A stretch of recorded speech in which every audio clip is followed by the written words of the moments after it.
Imagine a single drop of rain, landing after a long journey, trembling on the surface of a green leaf.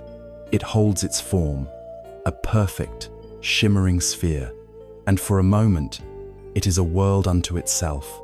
It can see the vast, deep ocean in the distance, a boundless expanse of moving water, and a quiet fear arises. The drop feels small, finite, and terribly alone. It knows that soon, the wind will shift, or the leaf will dip, and it will fall, disappearing into that immense, overwhelming body.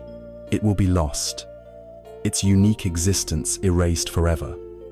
This fear, this deep, existential anxiety of the solitary drop is our own.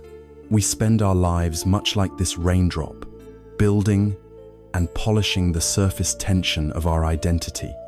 We are our name, our career, our history, our ambitions.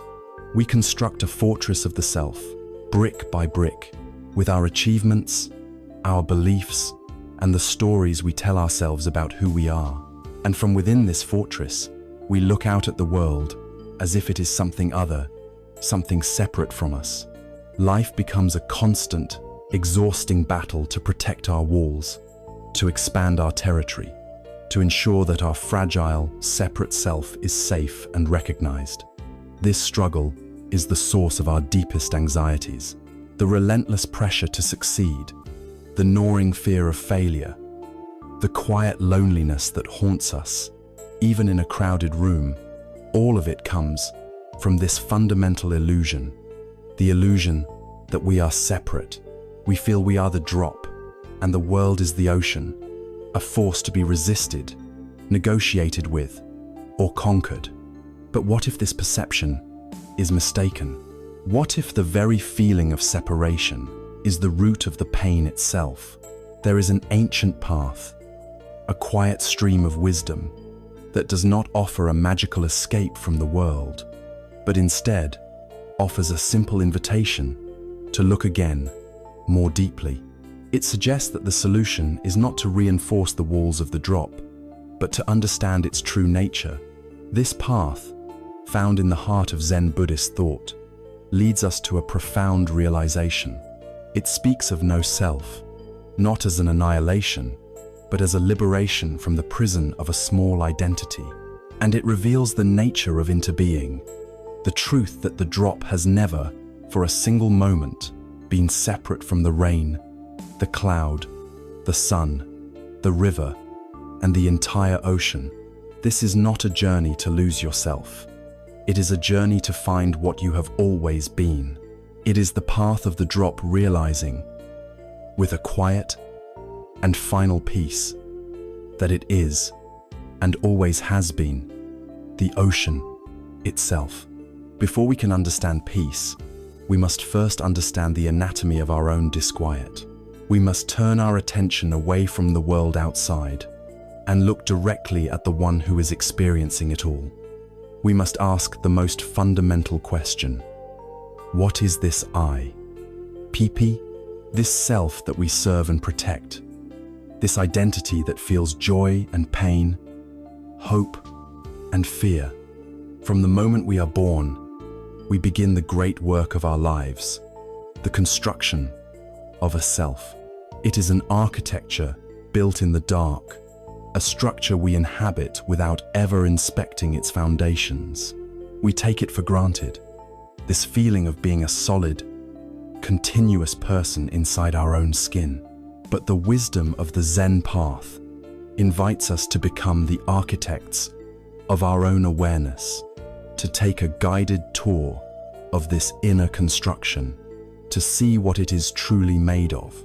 When we do, we find it is not carved from stone, but woven from mist. The first material we find is memory. Our sense of self is a storybook, and its pages are filled with the past. We say, I am the person who grew up in that town, who loved that person, who succeeded at that task, who failed at that other one. Our identity seems to be the sum total of our remembered experiences. We curate these memories, selecting the ones that fit the narrative of who we believe we are, and conveniently forgetting those that do not. We cling to memories of past happiness, trying to recreate them. We are haunted by memories of past trauma, trying to escape them. We build our present self upon the foundation of what has been. But what is a memory? It is not a perfect recording of an event. It is a neurological echo, colored by the emotions we felt at the time, reinterpreted every time we recall it. It is a ghost. It has no substance. The person who experienced that event 10 years ago is not the person you are now. The cells in your body have changed. Your thoughts have changed. The world has changed. To base your entire identity on these shifting, unreliable phantoms is to build your house upon the sand. You are not your memories. You are the awareness that is able to recall them. The next material in this architecture is the ceaseless river of thought. There is a narrator in our mind, a voice that is constantly commenting, judging, planning, and worrying. We assume that this voice is the real us. It says, "I think this, I want that, I believe this to be true." We identify so completely with this inner monologue that we mistake the thinker for the thoughts. But if you sit quietly, even for a moment, and simply watch, you will notice something extraordinary. Thoughts arise on their own. They come from nowhere, bubble up into your awareness, and, if you let them, they will disappear again. You are not creating them through sheer force of will. They are more like weather patterns, moving through the sky of your mind. One moment, a thought of anger appears. The next, a thought of what to eat for dinner. Then, a fragment of a song. Are you all of these things? Are you this chaotic, contradictory stream? Or are you the silent, spacious sky in which these clouds of thought appear and dissolve? The identification with thought is one of the strongest pillars of the ego. To believe, I am my thoughts, is to be a prisoner to every passing mood and opinion that floats through your consciousness. And then there are the powerful currents of emotion and sensation. We say, I am sad, or I am angry, as if sadness or anger is the totality of our being in that moment. We allow these powerful energies to define us. But an emotion is simply a wave passing through the ocean of your being. It arises due to certain conditions. It crests, and it falls away. It is not you. You are the ocean, not the temporary wave. The same is true for physical sensations. We build so much of our identity around our body, its appearance, its health, its age. But the body is in a constant state of flux, a whirlwind of processes. It is not a static object. To identify solely with the body is to set yourself up for the inevitable suffering that comes with sickness, aging, and change.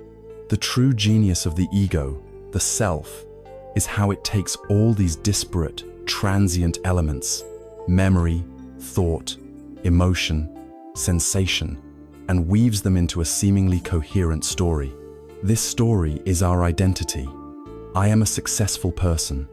I am a victim. I am an artist. I am a parent. These are narratives. They provide a sense of stability and purpose, but they are profound simplifications of a reality that is infinitely more complex and fluid.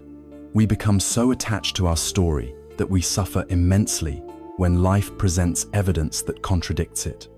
A successful person who loses their job feels their very self is destroyed.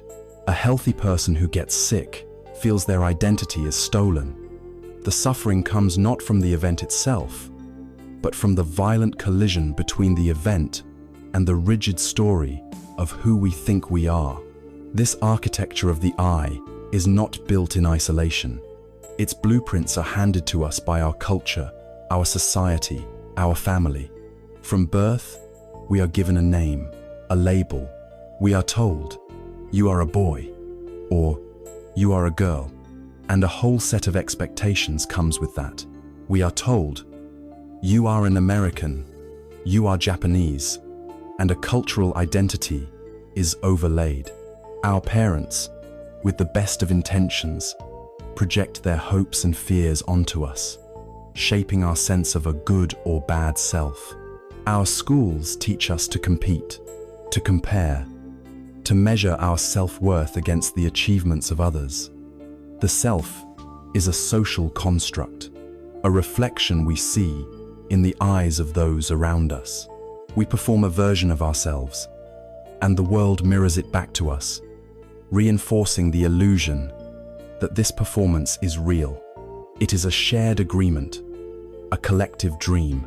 This brings us to a profound truth. The self is not a noun, it is a verb. It is not a thing, but a process. It is a constantly shifting, evolving pattern of energy and information. You are not the same person you were a decade ago, a year ago, or even a minute ago. To cling to a fixed idea of me is to resist the very nature of life itself. It is like trying to freeze a river. The effort creates immense tension and suffering, because reality is flow. The belief in a solid, separate self is the source of our fear. A solid thing can be threatened. A separate thing can be attacked. A finite thing can be destroyed. There is a famous dialogue from an ancient Buddhist text that perfectly illustrates this. A Greek king, Melinda, approached the sage Nagasena, seeking to test his wisdom. The king asked, "What is your name?" The sage replied, "I am known as Nagasena, Your Majesty, but this is only a designation, a convenient name. There is no permanent, individual person to be found here." The king was astounded. He said, "If there is no person, then who is it that wears these robes? Who eats, sleeps, and speaks? Who is it that I am looking at right now?" The king then began to deconstruct the sage. "Is your hair Nagasena?" "No, Your Majesty." "Are your feelings, your thoughts, your body Nagasena?" To each question, the sage replied, "No, Your Majesty." Then, Nagasena, with quiet wisdom, turned the inquiry back upon the king. He pointed to the king's royal chariot and asked, "Your Majesty, did you walk here, or did you arrive in a chariot?" The king proudly replied that he had come by chariot. "Excellent," said Nagasena. "Then please, explain to me what a chariot is. Is the chariot the axle?" "No, venerable sir," said the king. "Is it the wheels, the frame, the yoke, the reins?" Again, the king had to answer no to each question. Nagasena continued, "Then, is the chariot all of these parts combined?" The king hesitated. "No, it is not that either." "Then," the sage asked gently, "is the chariot something else? Something separate from all of its parts?" "No, venerable sir." Nagasena then smiled and declared, "Your Majesty, you have said that you arrived in a chariot, but when we investigate, we cannot find a chariot at all. Chariot is simply a name, a convention we use when the axle, wheels, frame, and yoke are assembled in a particular way. It has no inherent, independent existence." He then brought the lesson home. So it is with me. Nagasena is a convenient label for this temporary collection of the body, feelings, perceptions, thoughts, and consciousness. But when we look for a real, solid, independent self in ultimate reality, it cannot be found. This is the first great truth on the path to inner peace. The I we so fiercely defend is a construction, a useful convention for navigating the world, but not an ultimate reality. It is a collection of processes, a story we tell, a role we play. The problem is not the chariot itself, but our desperate belief that we are the chariot. and our terror that it might one day fall apart. Understanding this does not destroy us. It liberates us. It allows us to hold our identity more lightly, with a sense of playfulness and freedom. It is the first step in dismantling the fortress of the ego, so that we can see what lies beyond its walls. For once we have seen that the fortress itself is made of shifting sand and morning mist, we must then turn our attention to the very ground it stands on, the deep, ingrained, and utterly false assumption that this self is, and ever could be, separate from anything else. We have walked through the architecture of the self and found that it is not a solid monument, but a temporary assembly, a chariot of parts given a convenient name. This discovery can be unsettling. If I am not a solid, continuous entity, then what am I? The unease we feel comes from standing at the edge of a new and vast landscape. We have inspected the chariot, and now we must look at the space around it. The very idea of a separate self, a chariot, requires a world that is not the self, a ground that is not the chariot. It is this division, this line we draw between inside and outside, that we must now investigate. For it is here, in this imagined borderland, that the deepest illusion takes root. Where, precisely, do you end, and the rest of the universe begin? Let us start with the most simple, most intimate, and most overlooked act of our lives, the breath. Take a breath right now. In this moment, the air that was out there, the atmosphere of the room, the oxygen gifted by trees and plankton has crossed the threshold of your nose and mouth. It has entered your lungs, passed into your bloodstream, and is now energizing every cell in your body. It has become you. It is inseparable from your life force. Now, breathe out. The carbon dioxide and water vapor that were, a moment ago, intrinsically you, are now released, becoming part of the shared air, ready to be taken in by a plant or by the person sitting next to you. This is not a metaphor. It is a physical, biological reality. The boundary between self and world is as porous and dynamic as the breath itself. We are in a constant, rhythmic dance with the environment. To believe you are a separate entity is to ignore the fact that with every single breath, you are inhaling the world and exhaling yourself back into it. You are not just in the environment is in you. This intimate exchange extends to everything that sustains us. Consider the food you eat. An apple grown on a tree is something other, but when you eat it, its sugars become the energy that fuels your thoughts. Its nutrients are woven into the fabric of your tissues. Its water replenishes your very cells.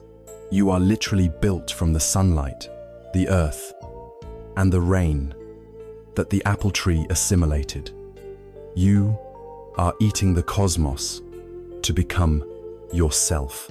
The body you call mine is a temporary vessel, a swirling eddy in a universal river of matter and energy.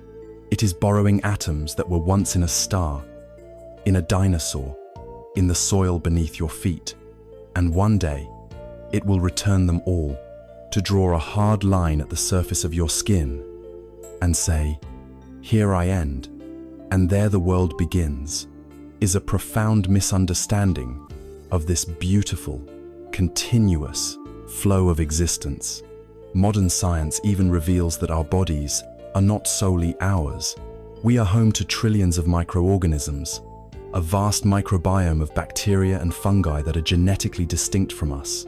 Yet without them, we could not digest our food or protect ourselves from disease. We are not an individual. We are a walking, talking ecosystem, a community. This illusion of a skin-encapsulated ego is further dismantled when we consider our senses.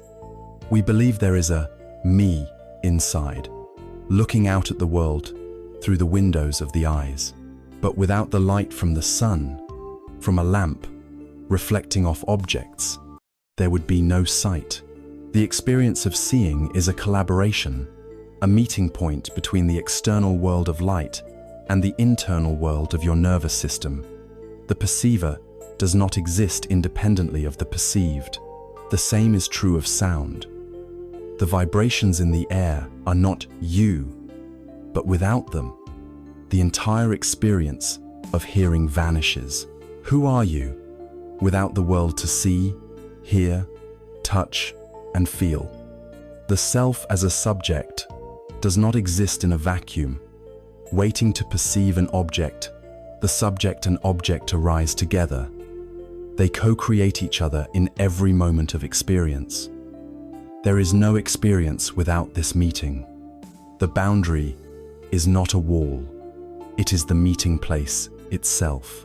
If the separation is not biologically real and not perceptually absolute, then where does it come from? It is born in the mind. The human mind is a magnificent tool for survival, and one of its primary functions is to divide, to categorize, to label. In order to navigate the world, we must draw lines. This is a chair, that is a table. This is safe, that is dangerous. This is me, that is you. This ability to create distinctions allows us to build, to plan, and to communicate.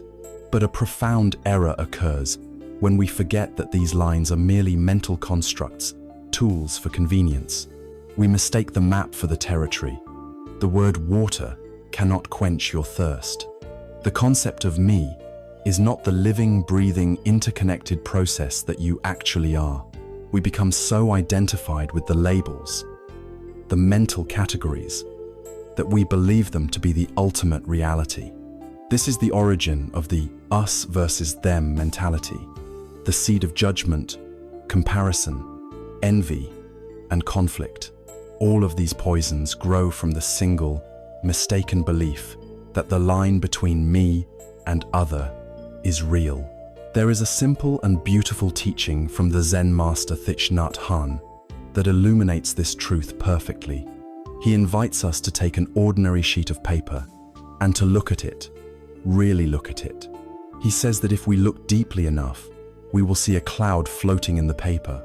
This seems impossible, but follow the thread of his insight. Without a cloud, there can be no rain. Without rain, the trees cannot grow. And without trees, we cannot make paper.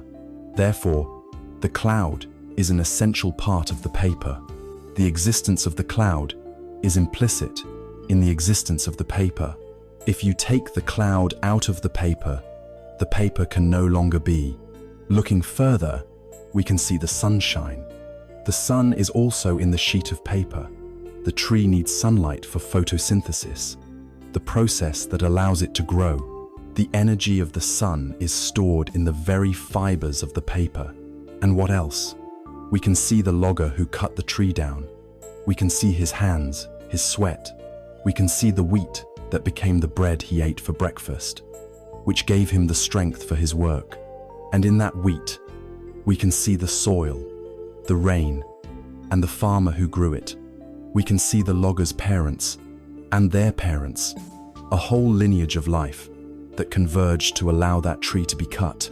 We see the person who works at the paper mill, the one who drives the truck. When we look deeply, this sheet of paper is not a single, separate thing. It is empty of a lone, independent existence. It is full of everything else. It is full of the entire cosmos. It is composed entirely of non-paper elements. The truth is, this sheet of paper cannot exist by itself. It has to interbe with the cloud, the sun, the forest, the logger, and the farmer. To be is to interbe. This is not a mystical belief, but a deep seeing of the nature of reality. And so it is with us. You cannot exist by yourself. You have to interbe with your parents, your ancestors, the air, the food, the water, the culture, and every person you have ever met. All of these so-called external things are not external at all. They are the very substance of your being. To see this is to understand the illusion of separation. It is to see the cloud in the paper and to see the entire universe in yourself. When we are trapped in the illusion of being a separate self, our lives become defined by fear and lack. We fear our own demise because we see ourselves as finite. We are constantly striving to accumulate more for ourselves, more wealth, more fame, more security, because we feel we are a small fragment in a vast, indifferent universe. This feeling is the source of loneliness, of greed, of the violence we inflict upon each other and upon the planet. These are the painful symptoms of a world that has forgotten this simple, profound truth. The healing of this pain does not come from reinforcing our fortress, but from razing it to the ground, from the radical recognition that there was never a wall there to begin with. The moment we see the interconnectedness of all things, the very foundation of fear begins to crumble. We realize that the other person's suffering is our suffering, and their happiness is our happiness. We understand that to harm the river is to harm ourselves. This profound shift in perception has a name. It is the realization of interbeing. And having seen through the illusion of our separateness, we are now ready to explore what it means to live in this deeply connected and truly miraculous world. We have journeyed to the very edge of our skin and have seen how the lines that we thought were solid walls are in fact permeable membranes, dancing in a constant exchange with the universe. We are the breath we breathe, the food we eat, the world we perceive. The illusion of a separate physical self begins to soften. But as we turn our gaze inward, we encounter the master architect of separation, the most convincing and persistent creator of the I. We encounter the thinking mind. For most of us, our inner world is not a place of silence. It is a torrent of words, a relentless inner monologue, a voice that narrates, judges, plans, and commentates on every moment of our existence. This voice is what we have come to call me. It is the storyteller, the warrior, the critic, and the dreamer. It is the river of thoughts, and we have been swimming in it for so long, we have forgotten that we are not the water. The fundamental problem is not the thoughts themselves. The mind is designed to think, just as the heart is designed to beat.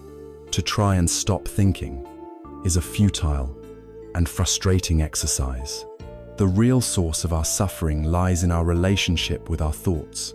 It lies in our unquestioning belief that they are true, and our complete identification with them. We are fused to the voice in our head. When it spins a story of a past regret, we feel the shame and sadness as if the event were happening right now. When it conjures a fearful image of the future, our bodies react with tension and anxiety, our palms sweat, our heart races. The thought, a mere phantom of electrical and chemical energy in the brain, has the power to dictate our entire reality. This fusion with thought is the definition of being unconscious. It is to be lost in a dream, even while you are awake. This inner narrator becomes a tyrant.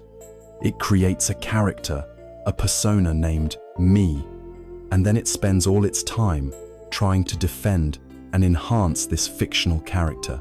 It replays old conversations, looking for what we should have said. It rehearses future encounters, trying to control outcomes that have not yet happened. It compares our character to other characters, leading to feelings of pride or envy, superiority or inadequacy. It creates a constant sense of lack, a feeling that something is wrong, something needs to be fixed, something more needs to be acquired for the me to finally be happy and secure.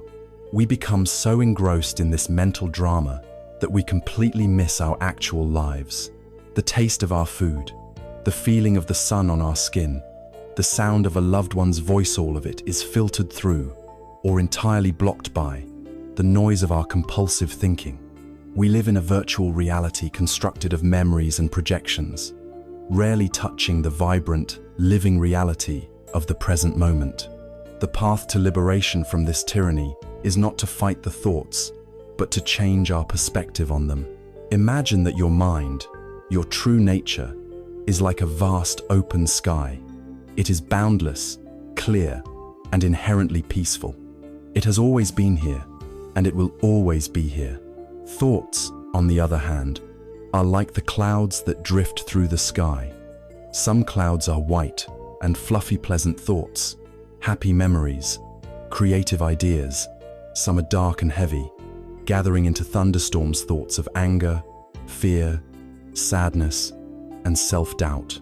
The clouds are constantly changing, moving, appearing from nowhere, and dissolving into nothing. They are temporary weather patterns. Now, here is the crucial insight. The clouds can never harm the sky. A great, dark thunderstorm can completely obscure the blue of the sky, making it seem as if the sky itself is angry and dark. But we know that above those clouds, the sky remains untouched, unstained, and utterly serene. The storm is just a temporary event happening in the sky. It is not the sky itself. Our mistake, the cause of our suffering, is that we believe we are the cloud. When a dark thought of inadequacy appears, we say, "I am inadequate." We contract our entire sense of being around this single, temporary cloud. When a storm of anger blows through, we say, "I am an angry person." We become the storm. The spiritual path is the process of shifting our identification. It is the gradual and profound realization that we are not the cloud, we are not the weather, we are the sky. We are the spacious, silent awareness in which all the thoughts, all the clouds, are allowed to come and go. This realization doesn't mean the clouds will stop coming. Life will still produce storms, but our relationship to them is utterly transformed. We no longer fear them. We no longer see them as a threat to our being. We can watch them, feel their energy, and know that, like all things, they too shall pass, leaving the clear, peaceful sky of our true nature untouched. How do we practice this? How do we learn to be the sky? We can use another powerful metaphor. Imagine yourself sitting peacefully on the bank of a great river. This river is the ceaseless stream of your consciousness. All day long, all sorts of things float by. You see heavy, gnarled logs. These are your persistent, recurring, obsessive thoughts, the ones that seem to have so much weight. You see small brown leaves. These are the fleeting, mundane thoughts, like what to make for dinner or whether you lock the door. You see ugly pieces of trash floating by. These are your judgments, your self-criticisms, your unkind thoughts about others. And sometimes, a beautiful, fragrant flower floats past a moment of joy, a loving memory, a creative insight. The untrained mind, the mind that believes it is the river, has a habit. As soon as it sees something, it reacts. It sees a heavy log of worry, and it jumps into the cold water, grabs onto the log, and gets pulled downstream, struggling and fighting. It sees a piece of trash, and it wades in to push it away, getting covered in muck in the process. It sees a beautiful flower and leaps in to possess it, only to find the flower withers in its grasp as the current sweeps it away. This is our normal state, a constant, exhausting struggle within the river of our own minds.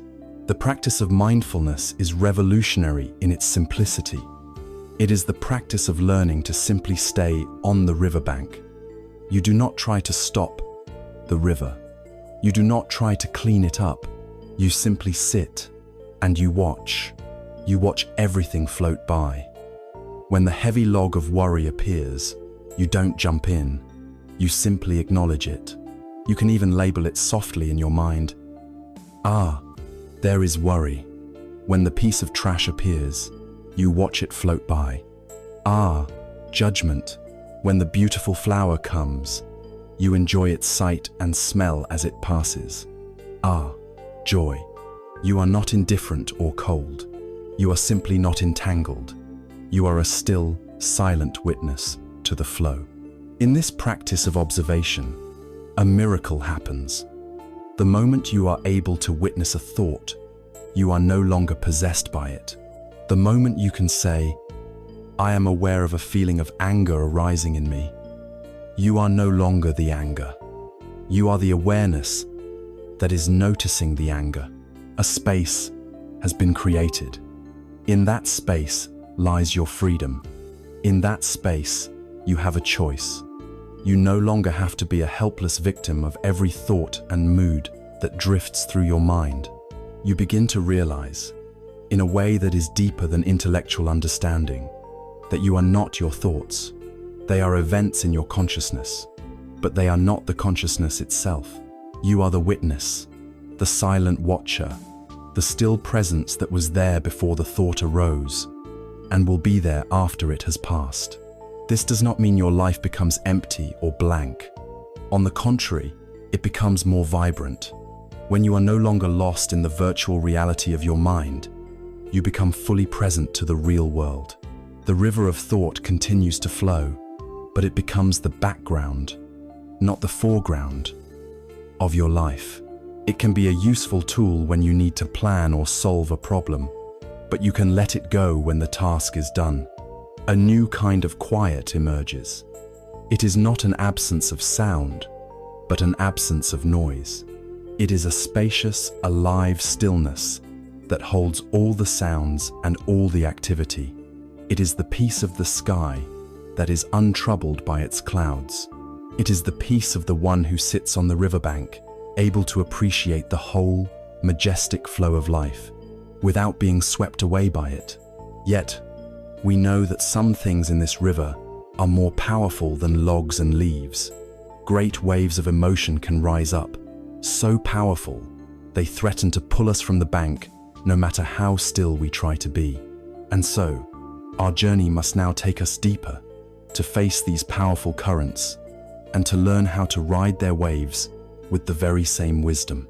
We have learned to sit on the bank of the river of thought, to watch the currents of the mind without being swept away. This practice brings a profound sense of space and freedom.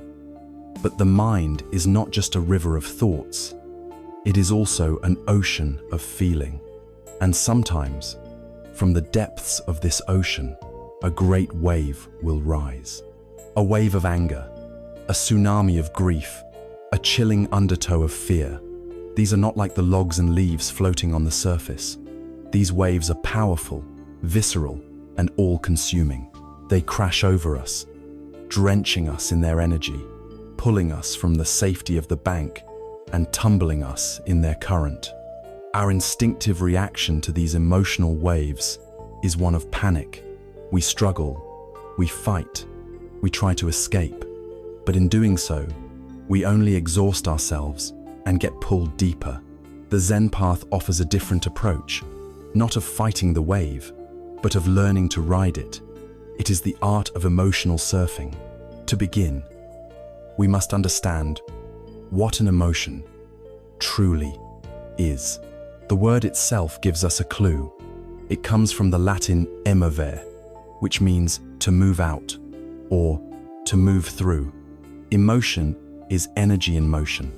It is not a solid thing, and it is not a permanent part of you. It is a dynamic process, a temporary flow of energy and sensation moving through your body. Think of the last time you felt a surge of anger. Where was it? It was a physical event, perhaps a heat in your face, a clenching in your jaw, a tightening in your fists, a rapid heartbeat. Think of fear. It is a coldness in the stomach, a quickening of the breath, a trembling in the hands. These are physiological storms. They are pure, raw energy.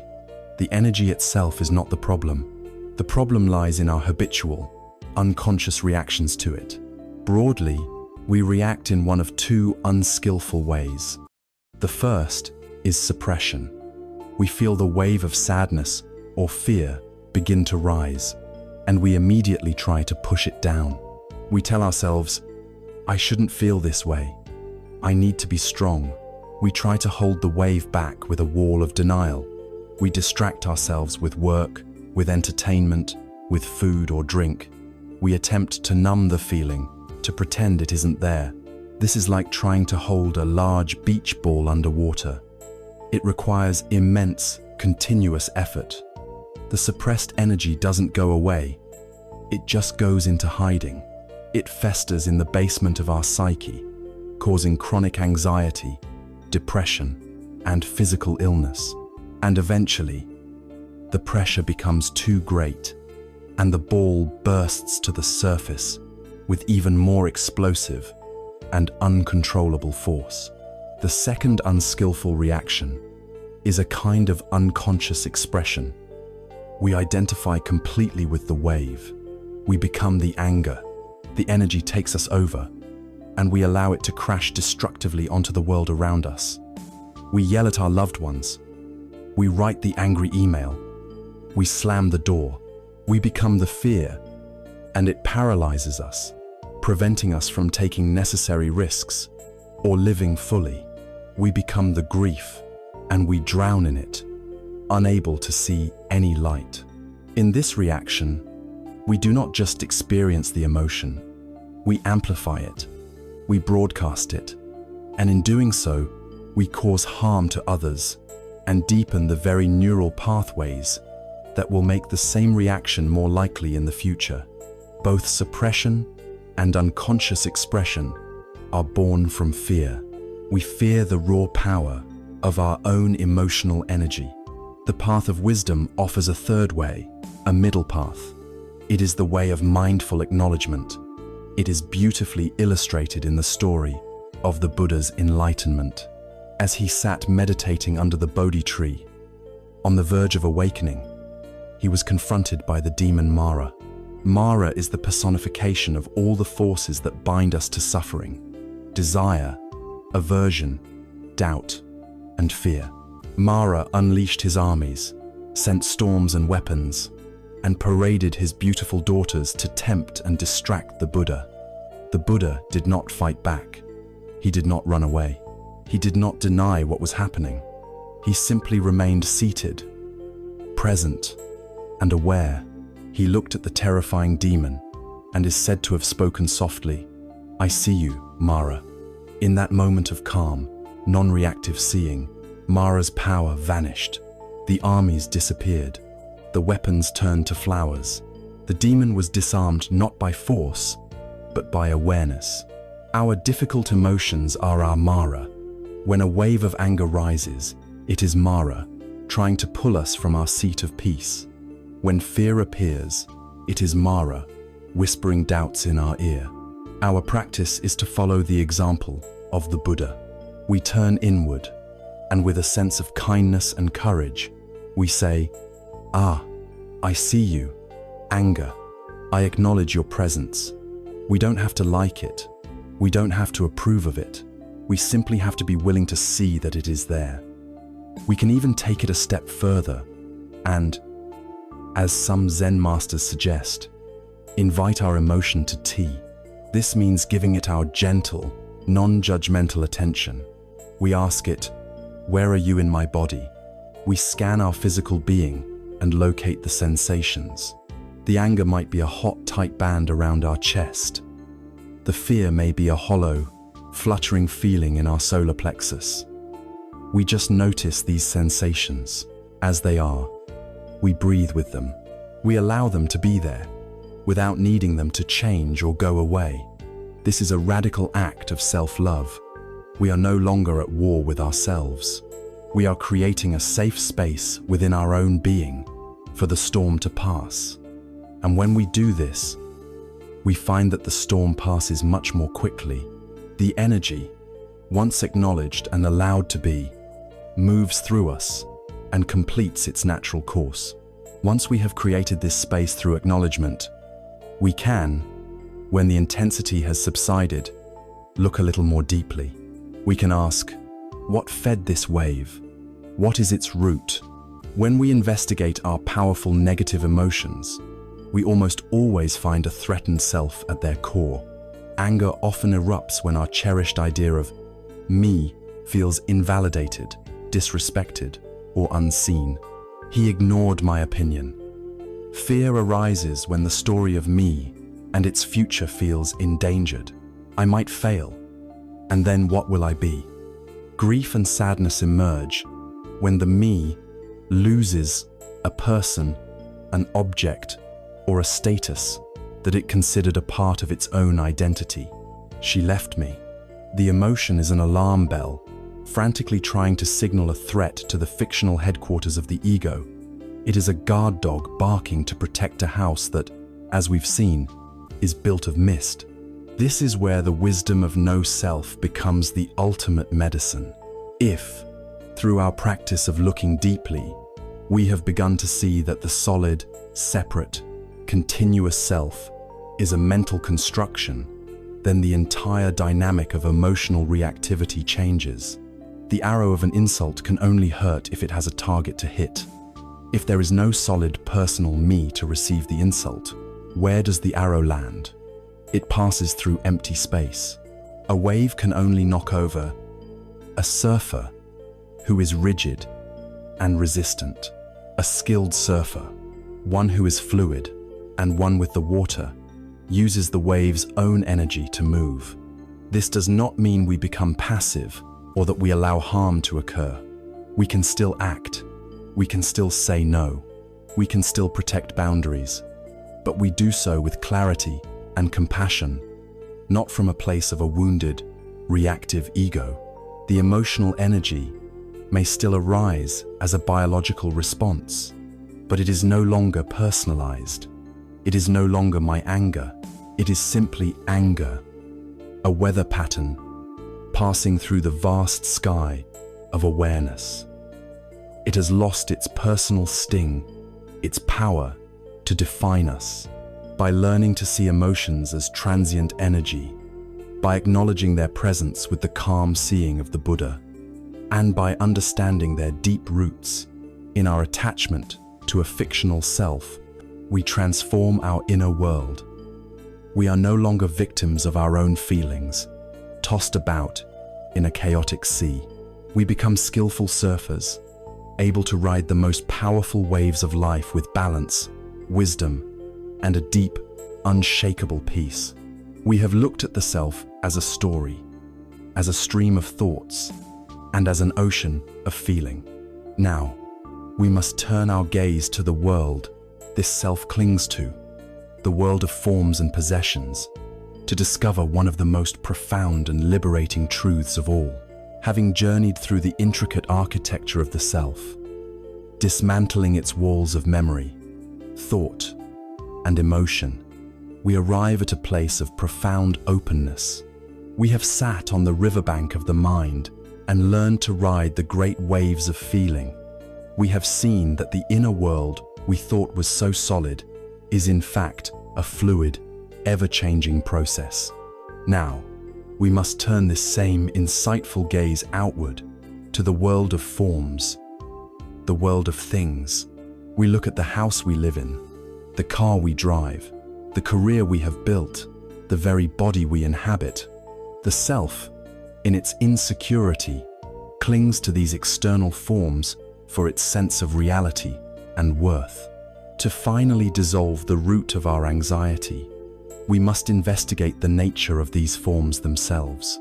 This leads us to one of the most profound and most frequently misunderstood concepts in all of Eastern philosophy, the teaching of emptiness, or shunyata. The word itself can sound frightening, suggesting a cold, nihilistic void. a bleak nothingness. But this is a mistranslation of its deep and liberating meaning. Emptiness is not nothingness. It is the very secret of life's fullness. To understand this, let us begin with something simple and solid. A cup. Hold the image of a ceramic cup in your mind. What makes it a cup? You might say, it is the clay, the hardened form, the smooth glaze. These are its physical properties. But what makes it useful? What is its essential function?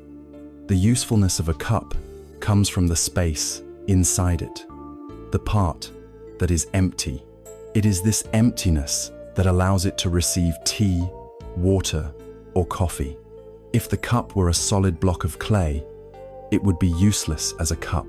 Its function, its very cupness, is defined by its emptiness. This emptiness is not a void or a lack. It is a space of pure potential, a receptivity that allows it to fulfill its purpose. The same is true of a house. We build 4 walls and a roof, but what we live in is the space between them. We value a room for its emptiness, the space it provides for us to live and breathe. The windows and doors are empty spaces that allow light and life to enter. The structure is defined by the void. Seen this way, emptiness is not a negative quality. It is positive. It is potential. It is freedom. It is the prerequisite for all function and all life. This is the first, introductory layer of the teaching. The second, deeper layer, is where true liberation is found. The teaching on emptiness states that all phenomena, without exception, are empty of a separate, independent, and permanent self. This means that no thing, from a galaxy to a grain of sand to a human being, exists on its own. From its own power, its existence is utterly dependent on everything else. Let us return to our cup. We said its utility comes from its inner emptiness. But now, let us look at the substance of the cup itself. Is it really a solid, independent object? It is made of clay. The clay came from the earth. The earth is not the cup. To have clay, you need water. The water came from the rain, the rivers, the clouds. The clouds are not the cup. To make the cup, you needed a potter. The potter is not the cup. The potter needed parents and food and air to live. None of these things are the cup. To harden the clay, you needed a kiln, which required fuel and fire. The fire is not the cup. If you were to begin removing all the non-cup elements from the cup, what would be left? If you remove the potter, the clay, the water, the earth, the fire, the sun that warmed the potter and grew the food he ate, if you remove this vast network of interconnected conditions, there is no cup left. The cup is entirely made of things that are not the cup. In this sense, it is empty of a separate self, but at the same time, it is full of the entire universe. The sun, the cloud, the river, and the potter are all present, right here, in this simple cup. This is the heart of the teaching. Emptiness does not mean non-existence. It means dependent existence. It means interconnected existence. Nothing stands alone. Everything leans on everything else. The entire cosmos is a seamless, interwoven web of causes and conditions. Understanding this has a revolutionary impact on how we live. As human beings, we often feel a sense of inner lack, an existential restlessness. We feel an emptiness inside, and we mistake it for a problem. We believe it is a hole that must be filled. And so begins the great, frantic project of modern life, the pursuit of materialism. We believe that if we can just fill our lives with enough things, a bigger house, a faster car, more fashionable clothes, a more prestigious title, we will finally plug this inner void and feel whole. We try to fill the existential emptiness with material fullness. But this is like trying to fill the useful emptiness of the cup with solid concrete. It completely misses the point. The inner space we feel is not a lack. It is our potential. It is our receptivity. It is the sign of our interconnectedness. Filling it with external objects and achievements never works for long. The thrill of a new purchase fades. The satisfaction of a promotion wears off, and the old feeling of lack returns. We are then driven to seek the next thing, and the next, trapped in an exhausting cycle of craving and disappointment, a cycle that the Buddha called samsara. Understanding true emptiness liberates us from this cycle. It shows us that we are already whole, already connected, and that peace does not come from adding more, but from seeing what is already here. This insight also transforms our relationship with other people. There is a famous story from the Taoist sage Chuang Tzu that is cherished in Zen. A man is rowing his boat across a river. It is a misty morning, and out of the fog, another boat comes and crashes into his. The man is furious. He opens his mouth to shout, to curse the idiot who has so carelessly smashed into him. He is filled with blame and anger. But as he looks more closely, he sees that there is no one in the other boat. It is an empty boat that has simply broken free of its moorings and drifted into his path. In that single moment of seeing, all of his anger vanishes. It has nowhere to go. Who is there to be angry at? He cannot project blame onto an empty boat. So, without any further emotional turmoil, he simply pushes the other boat away and continues his journey. The profound lesson is this: our anger, our resentment, our blamit, all requires a target. It requires the belief that there is a solid, separate, and malicious someone in the other boat. But the wisdom of emptiness teaches us that, in a deep sense, all boats are empty. The people who frustrate us, who hurt us, who cut us off in traffic, they are not solid, independent actors. They are a collection of causes and conditions, just like us.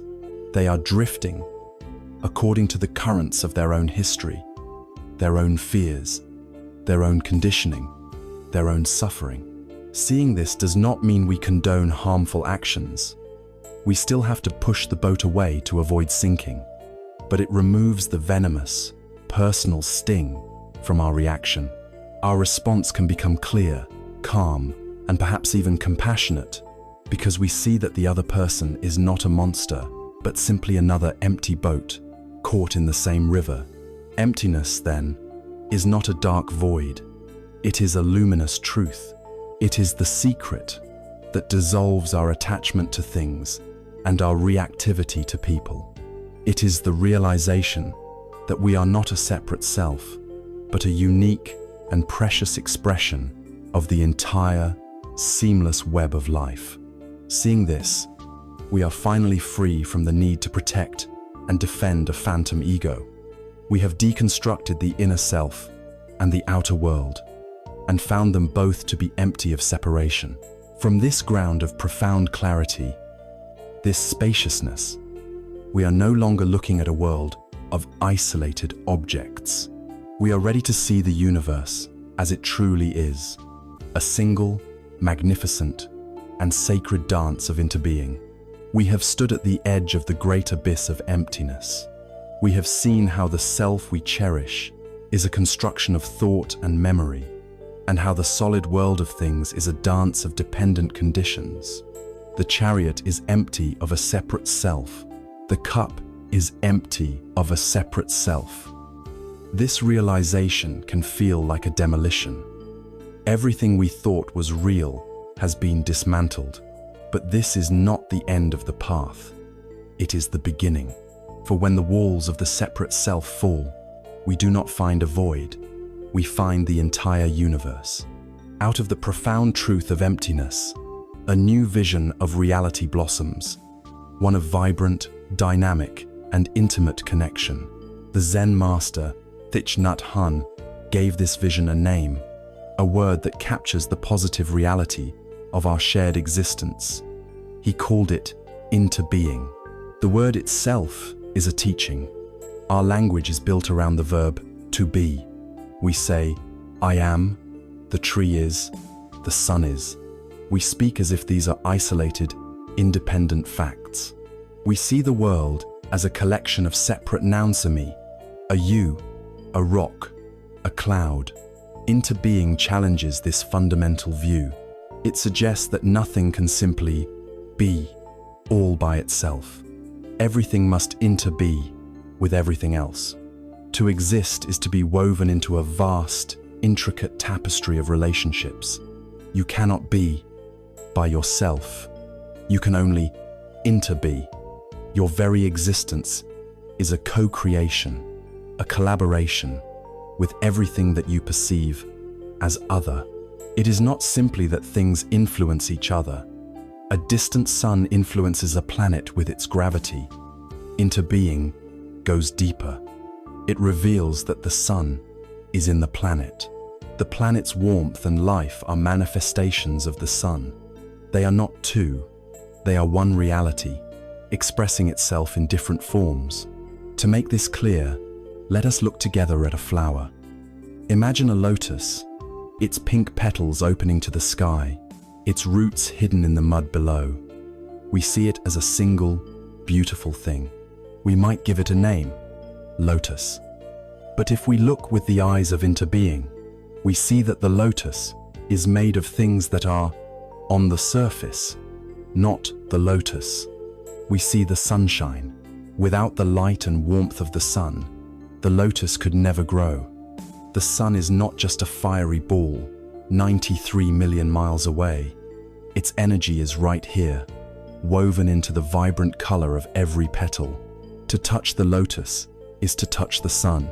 We also see a cloud. The cloud is not the flower, and yet, without the cloud, there would be no rain. Without the rain, the lotus would die. The water that fell from the sky last week is now coursing through the flower's stem, giving it life. The cloud is present in the lotus, right now. And what else? We see the mud. We see the rich, dark, seemingly dirty earth at the bottom of the pond. The lotus draws its nutrients from this mud. The decaying leaves and microorganisms from seasons past have become the nourishment that allows this perfect blossom to emerge. The death of the old is the life of the new. The mud, which we might disdain, is the very mother of the flower's beauty. The mud is in the lotus, and we can see the gardener, the farmer, the air, the entire history of the cosmos. The flower is a meeting point for all of these conditions. It is a temporary, beautiful manifestation of the whole universe. It is completely empty of a separate, independent self. And because it is empty of a separate self, it is full of everything. This is the miracle of interbeing. Now, let us turn this gaze upon ourselves. You, who are listening to these words, are also a flower. Look at your own hand. What do you see? You can see your mother and your father. Their life, their love, their DNA are the very foundation of your existence. They are not separate from you. They are flowing in your blood. They are encoded in your cells. Look further, and you will see your grandparents and their parents, and a long, unbroken river of ancestors stretching back through time. You are the culmination of all their hopes and struggles. You are carrying them with you into the future. Your ancestors are present in your hand right now. Look at the food you ate today. Perhaps it was a piece of bread. In that bread, you can see the wheat waving in a field. You can see the sun and the rain that nourished the wheat. You can see the farmer who planted the seeds and the baker who kneaded the dough. Their labor and care have become your energy. You are with the farmer. Look at the water you drank. It was once a cloud, a river, a part of the great ocean. It has been part of countless other beings before it became a part of you. Look at the air you are breathing. This very air was just exhaled by a tree or by the person next to you. In this constant, intimate exchange of breath, where is the boundary between you and the world? You are also made of your culture. The language you use to form your thoughts is a gift from generations past.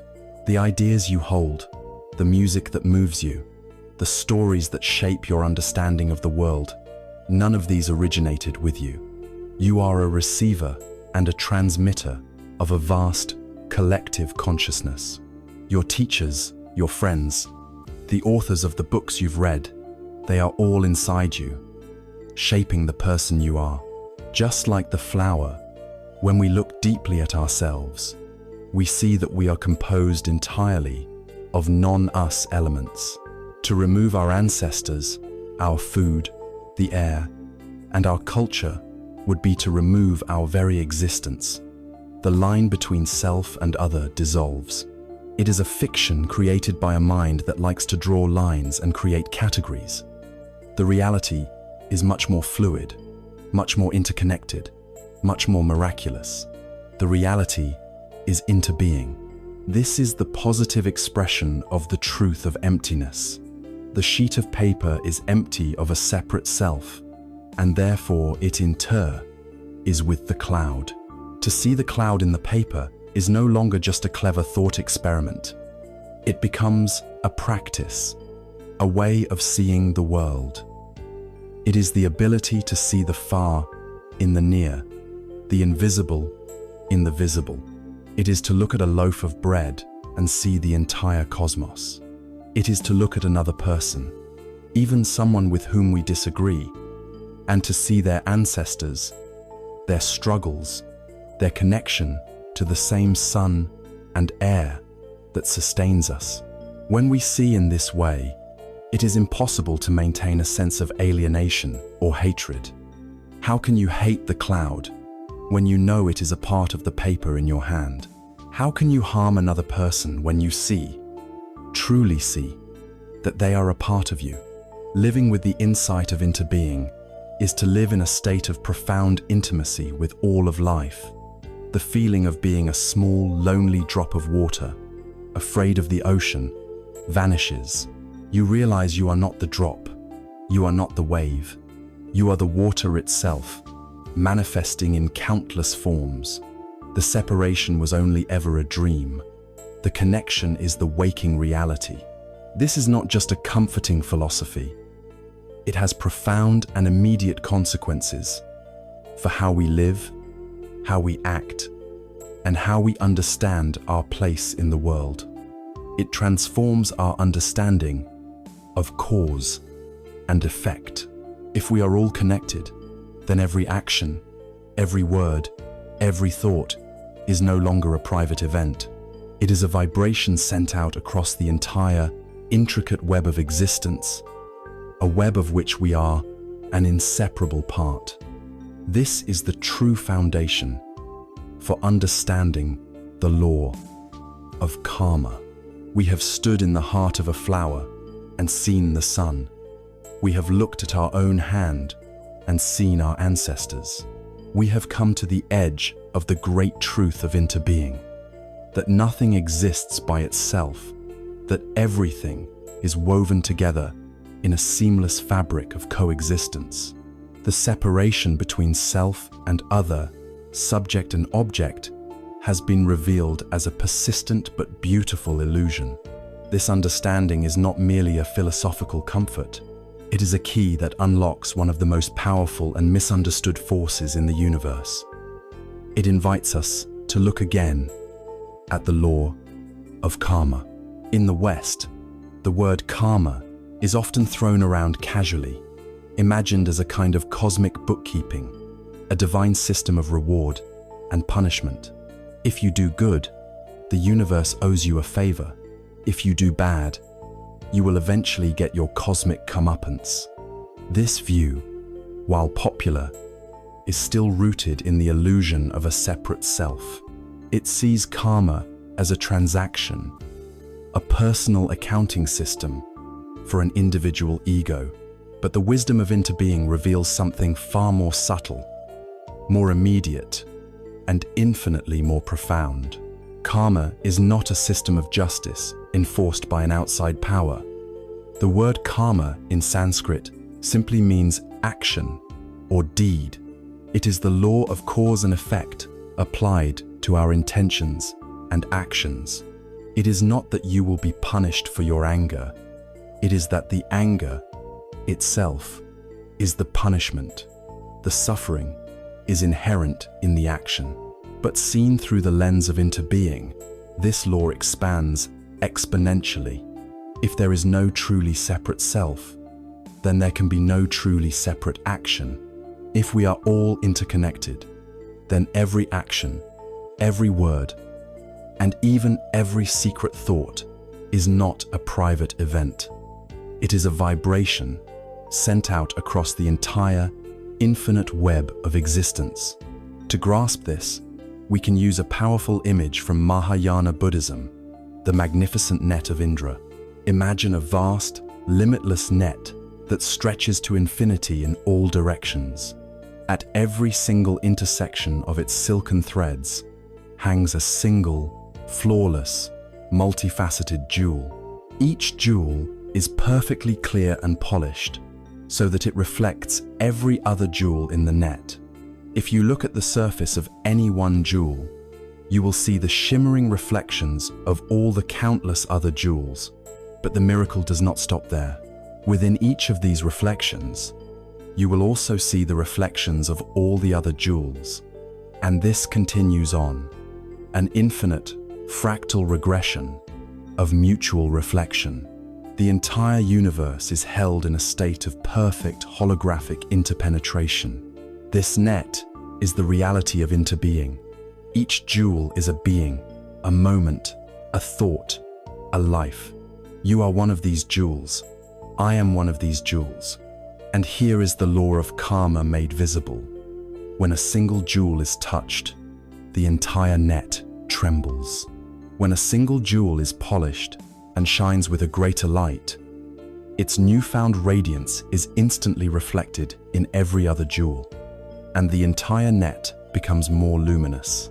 If a single jewel is spattered with mud, the reflection of that muddy jewel appears on the surface of all the others, and the net in its entirety is dimmed. This is karma.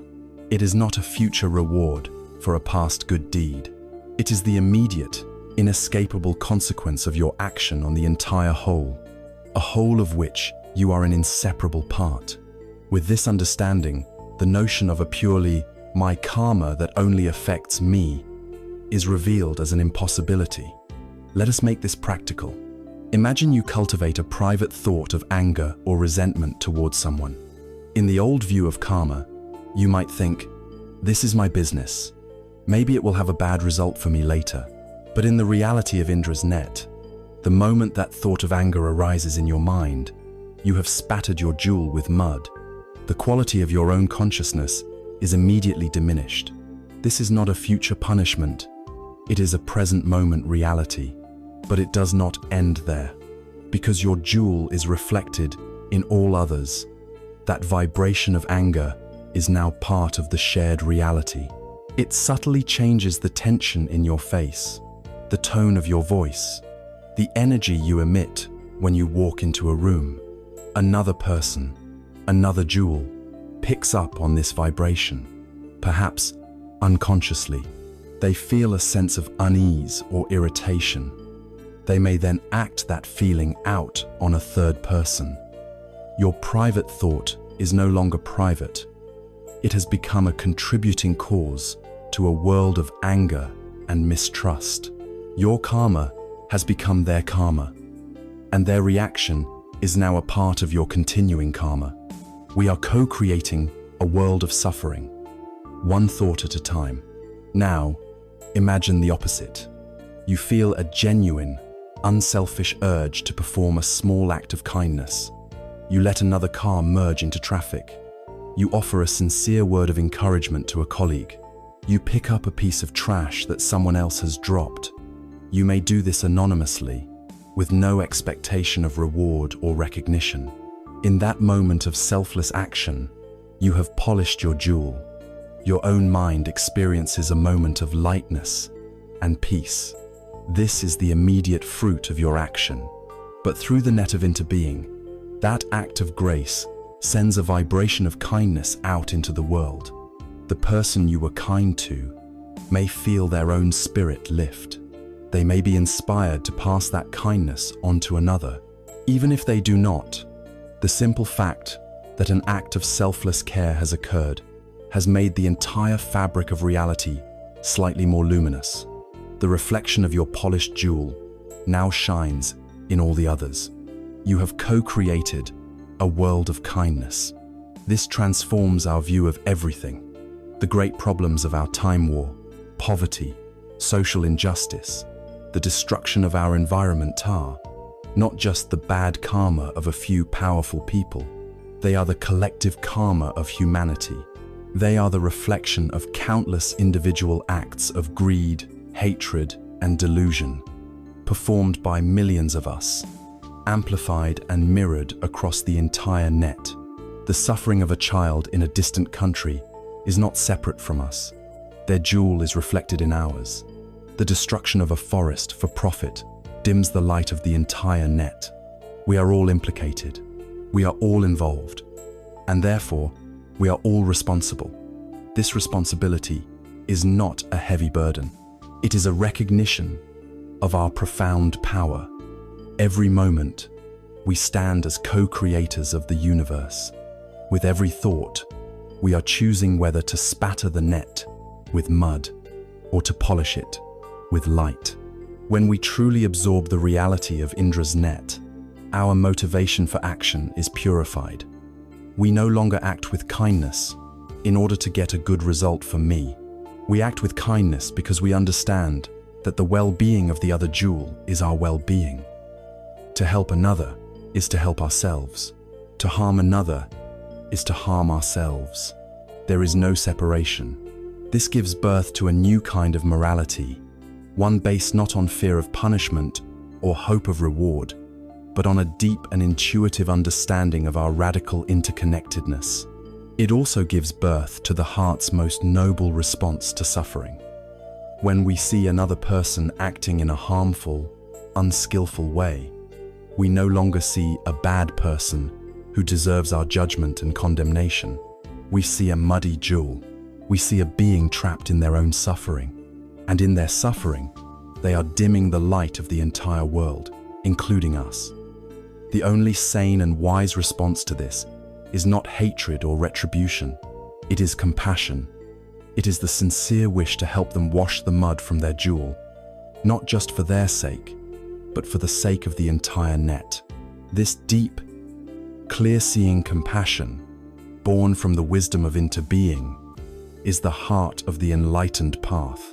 We have walked the luminous pathways of Indra's net and have seen how our every action sends a tremor through the entire web of existence. We have discovered that karma is not a cosmic ledger of reward and punishment, but the simple, inescapable truth of our interconnectedness. To polish one's jewel is to illuminate the whole. To muddy it is to dim the world. Standing in this profound realization, a new feeling begins to dawn, a warmth that rises naturally from the heart. It is the logical and inevitable consequence of seeing the world as it truly is. This feeling is compassion. In the Sanskrit language of the Buddha, it is called karuna, and it is perhaps the most precious fruit that grows on the tree of wisdom. We must first be clear about what compassion is not. In our common language, we often confuse it with pity. Pity is a feeling that arises from a place of separation. We look upon another person's suffering from a safe distance, from a position of perceived superiority. Pity says, "Oh, that poor person, over there, I am so glad I am not them." Pity maintains and even reinforces the barrier between me and you. It can be condescending, and it keeps the heart closed, safe within its own fortress. True compassion, karuna, is the opposite. It does not look down from above. It meets the other at eye level. It means to suffer with, or to tremble with. It is the heart's resonance with the pain of another. It is the courageous recognition that their suffering is not, in fact, separate from your own. Compassion is not a moral duty you impose upon yourself through sheer force of will. It is the spontaneous and effortless response of a heart that has understood the truth of interbeing. Imagine for a moment your own body. If you are walking and accidentally stub your toe, what is the reaction? Does your brain think, "What a foolish toe. It should have been more careful. It deserves to suffer"? Of course not. Instantly, the entire system responds with unified care. Your hand might reach down to hold the toe. Your breath might draw in sharply. Your face might wince in sympathetic pain. This is an automatic, intelligent, compassionate response. Why?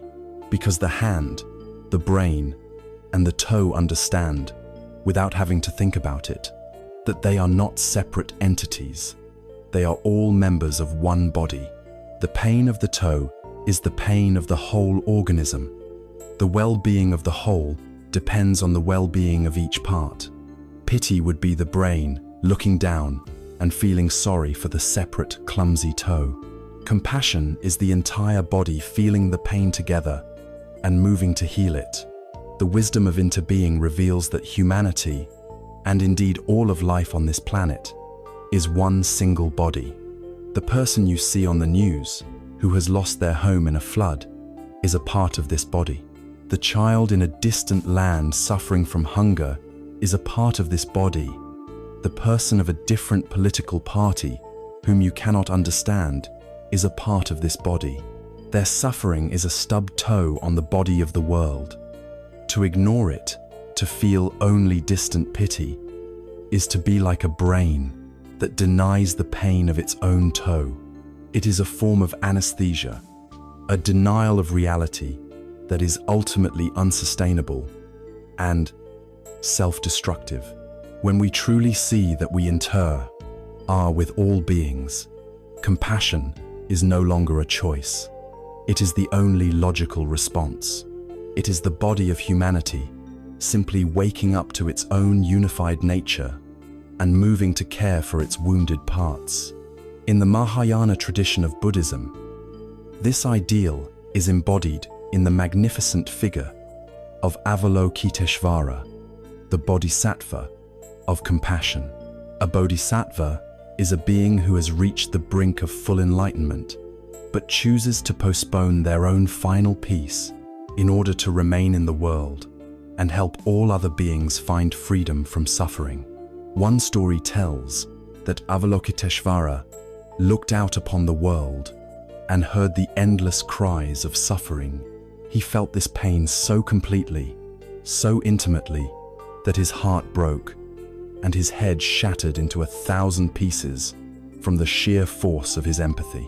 The Buddhas and other enlightened beings, witnessing his immense and selfless compassion, came to his aid. They gathered the pieces and reconstructed him, not with one head, but with 1,000 heads, so that he could better perceive the suffering of the world from all possible angles. And they gave him 1,000 arms and hands, so he could better reach out and offer help. In the palm of each hand, they placed an eye, symbolizing the crucial truth that compassionate action must always be guided by the clear seeing of wisdom. This story is not just a myth, it is a profound map of the compassionate heart. The 1,000 heads represent the ability to see beyond our own limited perspective, to truly understand the complex web of causes and conditions the Indra's net that has led to another's suffering. It is the wisdom that prevents our help from being clumsy or misguided. The 1,000 hands represent action. Compassion is not a passive feeling. It is an active verb. It is the impulse to do something, to offer a hand, to speak a word, to create a change. The I in each hand reminds us that our action must be skillful, appropriate, and informed by our deep seeing. Sometimes, the most compassionate action is to offer food. Sometimes, it is to offer silence. Sometimes it is to speak a difficult truth. Sometimes it is simply to be present. Wisdom shows us which hand to use. Avalokiteshvara is the perfect union of wisdom and compassion, the head and the heart working as one. This may seem like a lofty ideal, but we can all become one of Avalokiteshvara's hands in our daily lives. The two most powerful practices of active compassion are available to us in every interaction. The first is deep listening. This means listening with only one purpose: to help the other person suffer less. We set aside our own need to judge, to analyze, to advise, or to share our own story. We offer the gift of our full, non-judgmental presence. We become a safe space in which another person can empty their heart without fear. To be truly heard is a rare and profoundly healing experience. It is one of the greatest gifts we can offer another human being. The second practice is loving speech. This means making a conscious choice to use words that create peace and reduce suffering. It is to speak truthfully, but with kindness. It is to use words that build connection, not walls. It is to refrain from gossip, from harsh criticism, and from words spoken in anger. Our speech can be a weapon, or it can be a medicine. Compassion chooses to be a medicine. Ultimately, compassion is not a heavy burden, forcing us to carry the weight of the world. It is a joyful liberation. It is the relief of letting go of the exhausting project of the separate self. It is the deep peace that comes from realizing that we are not alone, that we belong to each other, that we are part of one great breathing body of life. The heart that is open in compassion is a heart that has come home, and this powerful, healing compassion, which we have learned to extend outwards to all beings, must also be turned in a direction we often forget. We must learn to offer this same deep listening, this same loving kindness to the wounded and suffering parts of ourselves. We must learn to become our own compassionate friend. We have opened our hearts to the world, learning to see all beings as part of our own body, learning to listen and speak with a compassion born from the wisdom of interbeing. This outward-facing compassion is a source of great joy and connection. But now, we must turn this gentle, healing gaze in a direction we have been taught to ignore, or even to despise. We must turn it inward, for within each of us, there often resides a small, forgotten figure, the inner child. This is not a literal child, but a living energy, a psychic reality that holds all the accumulated joys, and more often, the unhealed hurts of our earliest years. It is the part of us that felt misunderstood, unseen, or unloved. It is the source of many of our deepest insecurities, our most baffling adult behaviors, and our most persistent pain. To heal this child is to become whole, and the path of interbeing offers us the key. In the conventional view, the view of the separate self, our childhood wounds are a deeply personal and isolating burden. We construct a story around them that places our small self at the center of a tragic drama. We tell ourselves, "My parents were always angry with me because I was a bad child. I was neglected because I was not important enough. I was abandoned because I was unlovable." In this narrative, the pain is a direct reflection of our own lack of worth. The wound becomes entangled with a profound sense of shame. We believe the fault was ours. And so, we carry this shame and this pain as a secret, a heavy stone in our hearts that we believe we must bear alone. We see our suffering as a solitary confinement, a story that begins and ends with me. But the wisdom of Interbeing invites us to zoom out, to look at our personal story as a single chapter in a much, much longer book. It asks us to look at our parents, not as the all-powerful, godlike figures from our childhood memory, but as the flawed, vulnerable human beings they truly were. It asks us to see that they too were once children. They too had parents, and the way they treated us was not born in a vacuum. It was, most often, a direct transmission of the way they themselves were treated. The suffering they may have caused us did not begin with them. Imagine a man who grew up with a father who was emotionally distant and prone to fits of rage. The man carries a deep wound of feeling rejected and unloved. His story is, "My father never loved me." This story has defined his entire life, creating in him a fear of intimacy and a pattern of seeking approval. Using the practice of deep looking, he begins to investigate his father's life. He talks to older relatives. He looks at old photographs. He learns that his father grew up in a time of great poverty and that his own father, the man's grandfather, was a hard, unforgiving man who had survived a war and believed that showing emotion was a sign of weakness. Suddenly, a new picture emerges.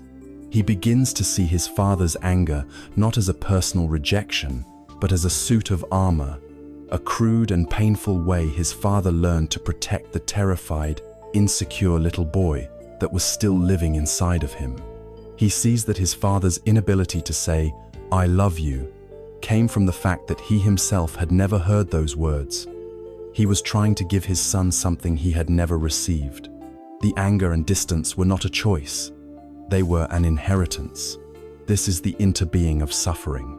It is passed down from generation to generation, an unseen legacy of pain, until someone has the courage and the wisdom to stop, to look deeply, and to say, "I understand."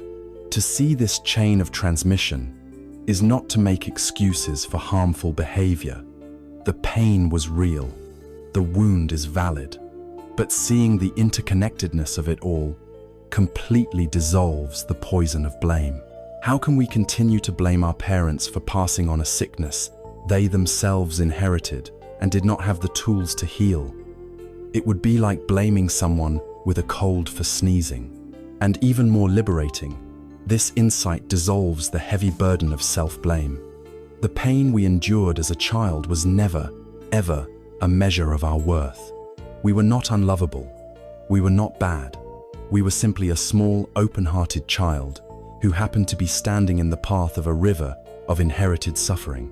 We were a jewel that was spattered with mud that had been passed down for generations. With this new understanding, the process of healing can truly begin. Healing is not about trying to erase the past or to create a false narrative that everything was fine. That is a form of denial. True healing is the courage to embrace our past, to hold the memory of our wounded inner child with the full power of our adult compassion. It is to learn how to be the loving parent to ourselves that we may never have had. We can learn to listen to that small, frightened part of us. We can turn to it and say, "I see you. I hear your pain. I know you were scared and lonely, and I want you to know that it was not your fault. I am here with you now, and I will not abandon you." This is the practice of self-compassion. It is turning the deep listening and loving speech of Avalokiteshvara inward. We are holding our own suffering with the same tenderness we would offer to another. In doing so, we give our inner child what it has always longed for: recognition, understanding, and unconditional love. This courageous work has a power that extends far beyond our own personal peace of mind. When we heal our inner child, we become a force for healing in the world. We become the one who finally breaks the chain of suffering. We receive the inherited pain of our ancestors, and instead of unconsciously passing it on to the next generation, we metabolize it. We transform it with our practice of mindfulness and compassion. We become a filter, not a conduit. The anger, the fear, the shame that has flowed through our lineage for so long can finally come to rest in the spaciousness of our understanding heart. We not only heal ourselves, we heal our parents, our grandparents, and the future. We consciously choose to become a source of peace, a wellspring of a new kind of inheritance for our own children, our partners, and all those whose lives we touch. We become a true, healing ancestor for the world. By looking deeply into our own wounds through the lens of interbeing, we transform the very nature of our past. The story of a flawed, isolated self, burdened by personal failure, dissolves. In its place emerges a story of connection, of understanding, and of profound compassion for ourselves and for all those who came before us. We have made peace with the ghosts of what has been. This great work of healing our past liberates us from its chains, allowing us to arrive more fully and more whole than ever before into the only time and place where life can actually be lived. Having cleared the debts of yesterday, we are now free to receive the infinite riches of the present moment. We have walked a long and winding path. We have journeyed inward into the intricate architecture of the self and found it to be a house woven from memory and thought. We have navigated the great ocean of emotion and stood in the clear, open space of emptiness. We have looked out at the world and seen not a collection of separate things, but the single, seamless fabric of interbeing. We have healed the past by holding it with a new and profound compassion. We have done so much work. We have gathered so much insight. But there is a vital question we must now ask. Where can this truth be found? Where can we touch interbeing? Where can we experience a mind free from the tyranny of the ego? The answer is at once shatteringly simple and eternally profound. It can only be found in one place, right here, right now, in the stillness of the present moment. For most of our lives, we are ghosts. Our bodies are here, but our minds are elsewhere. We have become masters of a kind of mental time travel, constantly shuttling between two phantom realms, the past and the future. The past is a ghost land, populated by the specters of regret and the sweet, sad phantoms of nostalgia. We walk through its halls, replaying old conversations, reliving old hurts, endlessly analyzing what went wrong and what could have been. Or we cling to golden memories, comparing the richness of the past to the poverty of our present, ensuring we can never be satisfied with what is. To live in the past is to be haunted, to allow the dead to steer the ship of the living. It is a place we can learn from, but it is not a place we can live. It is gone. The other realm we inhabit is the future, a land of pure projection. It is a mental space filled with anxieties, with endless to-do lists, with elaborate plans and catastrophic fears. We live in a constant state of rehearsal for a performance that has not yet begun. We tell ourselves, I will be happy when I get that promotion. I can relax once this project is finished. My life will begin after I find a partner. We live in a state of perpetual becoming, forever postponing the simple act of being. But the future, like the past, is not real. It is a fiction we write in our minds. To live there is to be in a constant state of striving, of chasing a horizon that recedes with every step we take. The great tragedy of this is that while our minds are lost in these two phantom lands, life itself is happening, and life only ever happens in one place, the present moment.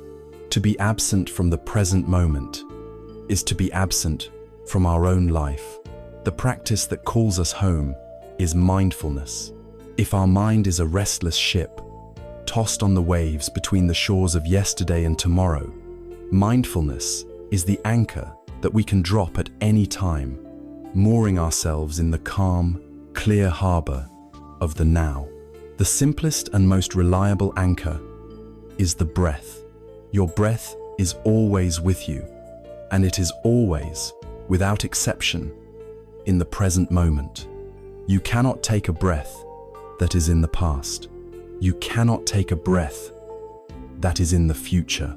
To bring your full attention to the feeling of a single inhalation, the subtle pause, and a single exhalation is to teleport your consciousness out of the phantom lands and directly into reality. It is to come home.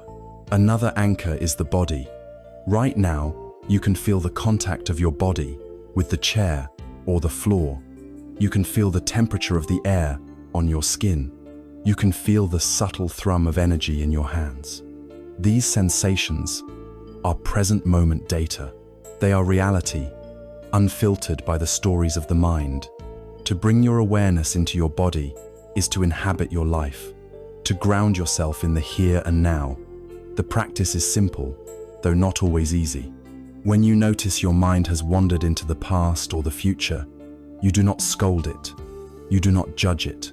You gently and kindly acknowledge where it has gone, and then you guide it back. You guide it back to the feeling of the breath. You guide it back to the sensations in your body. Each time you do this, you are strengthening a muscle. You are building the capacity to be present for your own life. When we cultivate this presence, we discover that enlightenment is not something that happens on a distant mountaintop or after decades of silent retreat. It is available in the most ordinary moments of our lives. The sacred is hidden in the mundane. The Zen masters understood this perfectly. When you drink a cup of tea, they would say, just drink the tea. Do not drink your anxieties, your plans, or your regrets. Be fully present with the experience. Feel the warmth of the cup in your hands. See the rich color of the liquid. Inhale its subtle fragrance. Taste it completely. In that moment of total presence with the cup of tea, the entire universe of interbeing is right there. You can taste the cloud, the rain, the soil, the farmer. To be one with your tea is to be one with the cosmos. It is a moment of awakening. The same is true for any activity. When you wash the dishes, wash the dishes. Feel the warm water on your hands. See the shimmering soap bubbles. Hear the sound of the plates touching. If you are rushing through the dishes, thinking only of what you will do next, then you are washing the future, not the dishes. And the masters would say, if you cannot be happy while washing the dishes, you will likely not be happy after they are done, because your mind will have already rushed on to the next task, the next source of dissatisfaction. The goal of life is not to get to the end of the to-do list. The goal is to be fully alive for the journey. There is a classic Zen story that captures this truth with breathtaking power. A person is walking through the mountains and is suddenly chased by a ferocious tiger. They run as fast as they can to the edge of a cliff. With the tiger's hot breath on their neck, they spot a vine and swing down over the edge. As they hang there, suspended between the tiger above and a deep, rocky abyss below, they look up and see two mice, one white and one black, emerge from a crevice and begin to gnaw on the vine they are holding. The white mouse is day, the black mouse is night. They are time, relentlessly eating away at the fragile thread of life. The person's situation is utterly hopeless. They are trapped between a terrifying past and an uncertain future of annihilation. And yet, in that moment, they notice, growing from the cliff face, a single, wild strawberry. It is plump, red, and perfectly ripe. Reaching out with their free hand, they pluck the strawberry. They put it in their mouth, and the story ends with a simple line. How sweet it tasted. Ansu. This is the ultimate teaching on the present moment. In the face of all the terrors of the past and all the fears of the future, life offers us a strawberry. That sweetness, that single moment of pure, unadulterated reality is the kingdom of heaven. It is nirvana, it is peace, and it is always available in every circumstance, if only we can be present enough to notice it. Happiness is not a destination. It is not something to be achieved after all our problems are solved. It is the very fabric of this moment, waiting to be touched, to be tasted.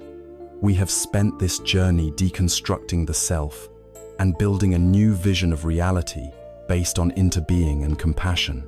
We have learned to heal our past, and now we have found where this reality lives, in the sweetness of the strawberry.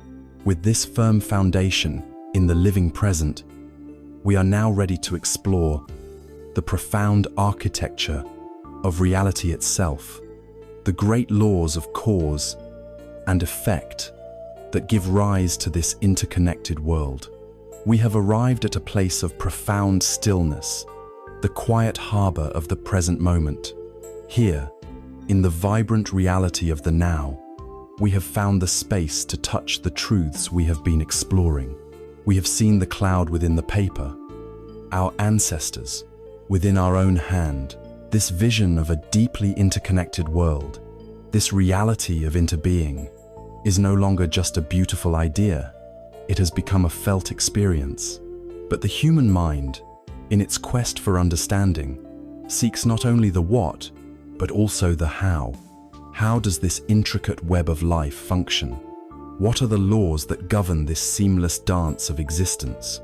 The Buddha, as a master physician of the mind, was also a master scientist of reality. He looked deeply into the nature of things and articulated the fundamental principle that underpins all of existence.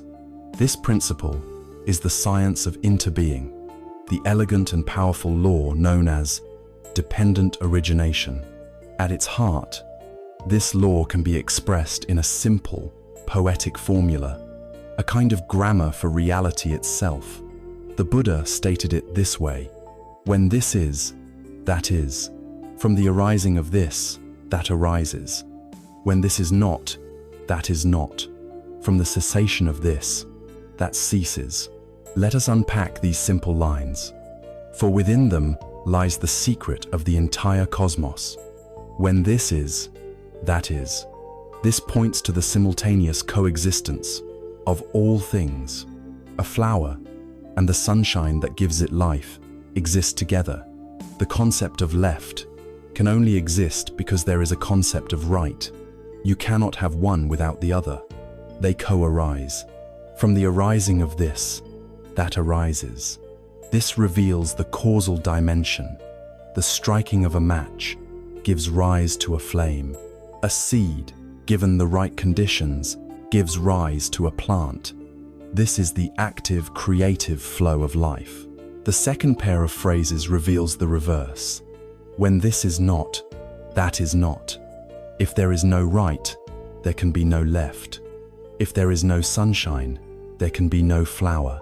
From the cessation of this, that ceases.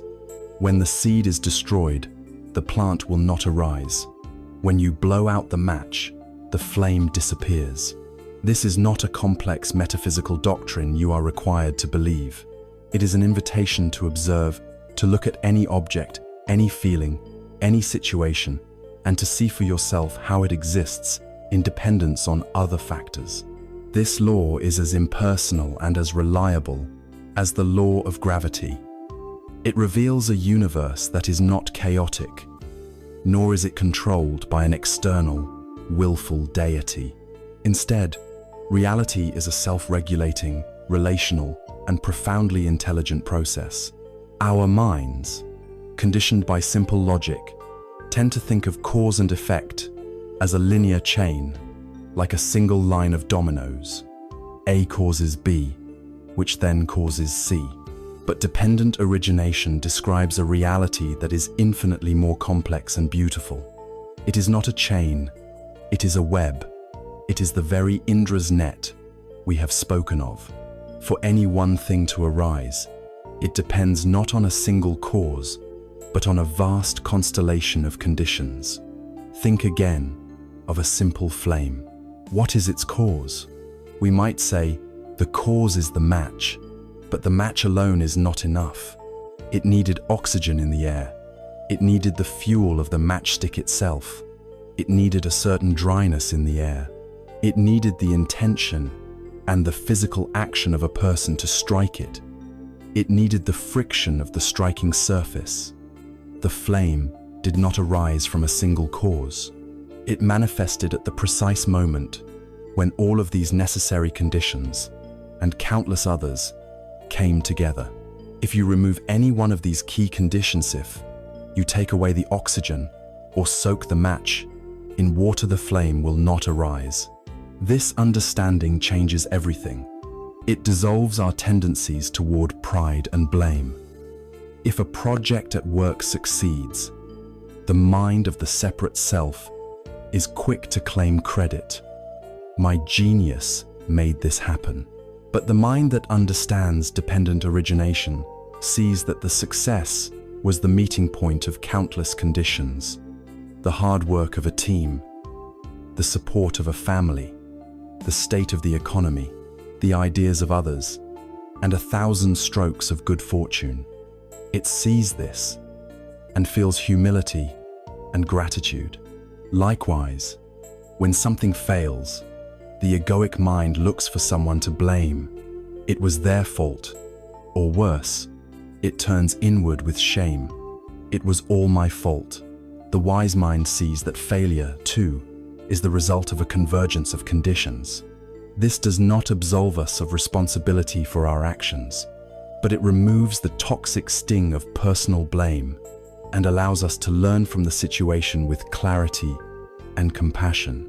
Most importantly, this powerful law illuminates the very arising of the self and its suffering. The Buddha traced the chain of conditions that leads to our existential pain. It begins, for instance, with our senses. There is an eye, a sense organ. There is a beautiful form, a sense object. When the eye and the form come together, a third thing, visual consciousness, arises. This meeting of organ, object, and consciousness is what we call contact. From this simple, impersonal contact, a feeling immediately arises in this case, a pleasant feeling. So far, all of this is a natural, neutral process.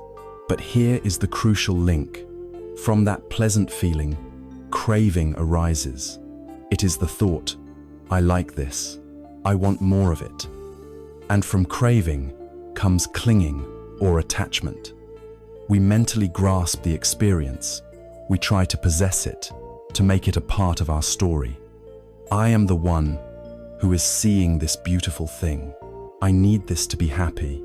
And right there, from this chain of impersonal conditions, the illusion of a solid, separate me, who is the owner of the experience, is born.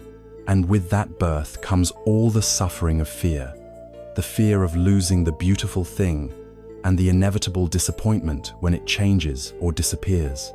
By seeing this chain clearly, we find our point of liberation. We can learn to be mindfully aware at the point of feeling. We can notice, a pleasant feeling has arisen due to contact between my eye and that form. We can observe it as an impersonal, conditioned event, like watching a cloud pass in the sky. If we can just observe it without letting it automatically trigger craving and clinging, the entire chain that produces the suffering self is broken. We can simply enjoy the beauty of the moment without needing to possess it or fear its loss. The flame is the perfect symbol for this truth. We look at a candle flame and think of it as a thing. But what is it? Is it the wax? Number. Is it the wick? Number. Is it the heat? or the light. Not exactly. A flame is not a thing at all. A flame is a process. It is the visible event of the coming together of fuel, heat, and oxygen. It has no substance of its own. It has no independent identity. And when you blow out the candle, where does the flame go? It doesn't go anywhere. It has not died or moved to another place. It has simply ceased to manifest because the conditions that supported its existence are no longer present. So it is with the self, the ego, the me, we so cherish and defend, is not a solid entity. It is a flame-like process, arising moment to moment based on the conditions of craving, clinging, and ignorance. When, through wisdom, we remove these conditions, the self and its suffering do not need to be destroyed. They simply cease to manifest.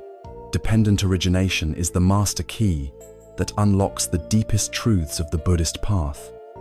It is the logical explanation for both emptiness and interbeing. All things are empty, of a separate, inherent existence, precisely because their existence is dependent on all other things. All things interbe, because they arise together in this seamless, interdependent web of conditions. This ultimate law of reality reveals that the universe is not a collection of static nouns, but a symphony of dynamic verbs. Everything is in a constant, fluid state of arising and ceasing, of becoming and dissolving. Nothing is fixed. Nothing is permanent. And to see this clearly is to come face to face with the great and liberating truth of impermanence. We have now arrived at the very engine room of reality, the profound and elegant law of dependent origination. We have seen that nothing exists in isolation, that all of life is a dynamic and interconnected web of arising and ceasing. A world where this is, because that is. To truly stand in this understanding is to come face to face with one of the most fundamental, observable, and liberating truths of our existence, the truth of impermanence. In the Buddha's language, it is called anicca. At first, the idea of impermanence can sound like a sorrowful song. It speaks to us of decay, loss, and death. It reminds us that everything we love, we will one day lose. It seems to be a philosophy of pessimism. But this is a profound misunderstanding. To truly embrace the wisdom of impermanence is not to surrender to despair, but to unlock the very secret of joy, freedom, and a vibrant appreciation for the miracle of life itself. Change is not a rare or occasional event. It is the very texture of reality. It is the great river in which we are all swimming. And the ancient sage was right. You can never step into the same river twice. The water that touches your foot now is, a moment later, already downstream, replaced by new water. Life is this river. Look at your own body. It is in a constant state of flux. Millions of cells are dying and being born in every moment. The face you see in the mirror today is subtly different from the one you saw yesterday, and vastly different from the one you will see in 10 years. We may try to resist this flow with creams and diets and denial, but to fight against aging is to fight against biology itself, a battle we are destined to lose. Our inner world is even more flowered. Our thoughts, as we have seen, are like clouds passing in the sky, never the same from one moment to the next. Our emotions are waves, rising and falling in the ocean of our being. The person you were 5 years ago, with their particular set of beliefs, hopes, and fears, is not the person you are today. The world around us sings the same song of change. Cities are built and rebuilt. Great mountains slowly erode into dust. Stars are born in fiery nebulae and collapse into darkness over eons. From the fleeting dance of a subatomic particle to the majestic sweep of galactic evolution, There is not a single thing in the entire universe that is exempt from this universal law of change. To seek for something permanent, something fixed and stable to cling to in a universe whose very nature is flow, is the definition of suffering. It is to set ourselves up for a lifetime of inevitable disappointment. But let us ask a different question. What if this were not so? What if the law of the universe was permanence? While it might sound appealing at first, a world without loss, without decay, implications are terrifying. If reality were permanent, a seed could never become a tree because it would be stuck in its permanent state of being a seed. A child could never grow into an adult. A wound, once inflicted, could never heal. A painful memory would remain forever fresh, with no hope of fading. A cruel dictator could never be overthrown. A misunderstanding between friends could never be resolved. Life as we know, it a process of growth, learning, healing, and transformation, would be utterly impossible. Impermanence is not a curse. It is the very condition that makes life possible. It is the space in which newness can be born. It is the law that guarantees that no state, no matter how painful, is forever. It is the promise of hope. The beauty of a symphony is not found in a single note held for eternity. The beauty lies in the movement from one note to the next, the arising and ceasing of sounds, the dynamic interplay of melody and rhythm. Life is this symphony. To resist impermanence is to stand up in the middle of the concert hall and demand that the orchestra stop playing, that it hold a single, frozen chord forever. It is to deny the very nature of music and of life itself. If change is so natural, so necessary, why then does it cause us so much pain? The pain does not come from the fact of impermanence. The pain comes from our resistance to it. It comes from the habit of clinging. We experience a moment of perfect happiness, a beautiful sunset, a feeling of deep connection with a loved one. The mind, in its ignorance, tries to freeze this moment. It grasps it and says, I want this to last forever. We cling to it, and when the sun inevitably sets, when the moment passes, when the feeling shifts, we suffer. We suffer not because the sun set, but because we were clinging to the sunrise. We cling to our youth, and so we suffer when we see the first grey hair. We cling to our health, and so we suffer when sickness comes. We cling to our very lives, and so we live in constant fear of their natural end. Clinging is like trying to build a fortress of stone in the middle of the great river. The current of reality will always be stronger. Our suffering is the exhausting, futile battle of maintaining that fortress against the inevitable flow of time. The path of wisdom is not to build a stronger fortress, but to learn to let go, to build a raft, and to navigate the currents of life with skill and grace. There is a powerful story from the life of the Buddha that illustrates this journey from clinging to acceptance. A young woman named Kisa Gotami had an infant son who was the light of her life. One day, the child fell ill and died. Consumed by a grief so powerful it bordered on madness, she refused to accept his death. She picked up his small body and went from house to house in her village, begging for medicine that could bring him back. Some people mocked her. Others looked away in pity, for they knew there was no medicine for death. Finally, a wise man, seeing her unbearable pain, directed her to the Buddha. Kisa Gotami ran to the Buddha, laid her child at his feet, and pleaded for a cure. The Buddha, looking at her with boundless compassion, did not dismiss her. He said, "There is only one medicine that can help you, but to make it, I need a special ingredient. You must bring me a single mustard seed, but it must be taken from a house where no one or no parent, no child, no spouse, no servanthas ever died." Filled with a desperate hope, Kisagotami began her quest. She went to the first house. "Can you spare a mustard seed for a medicine to cure my son?" The family gladly offered it. But when she asked, "Has anyone in this house ever known death?" they looked down sadly and said, "The living are few, but the dead are many. We lost our beloved father just last year." She went to the next house, and the next, and the next. The story was the same everywhere.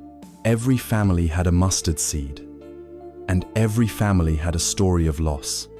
One had lost a wife, another a daughter, another a cousin. As the day wore on, walking from door to door, a profound transformation began to happen within her.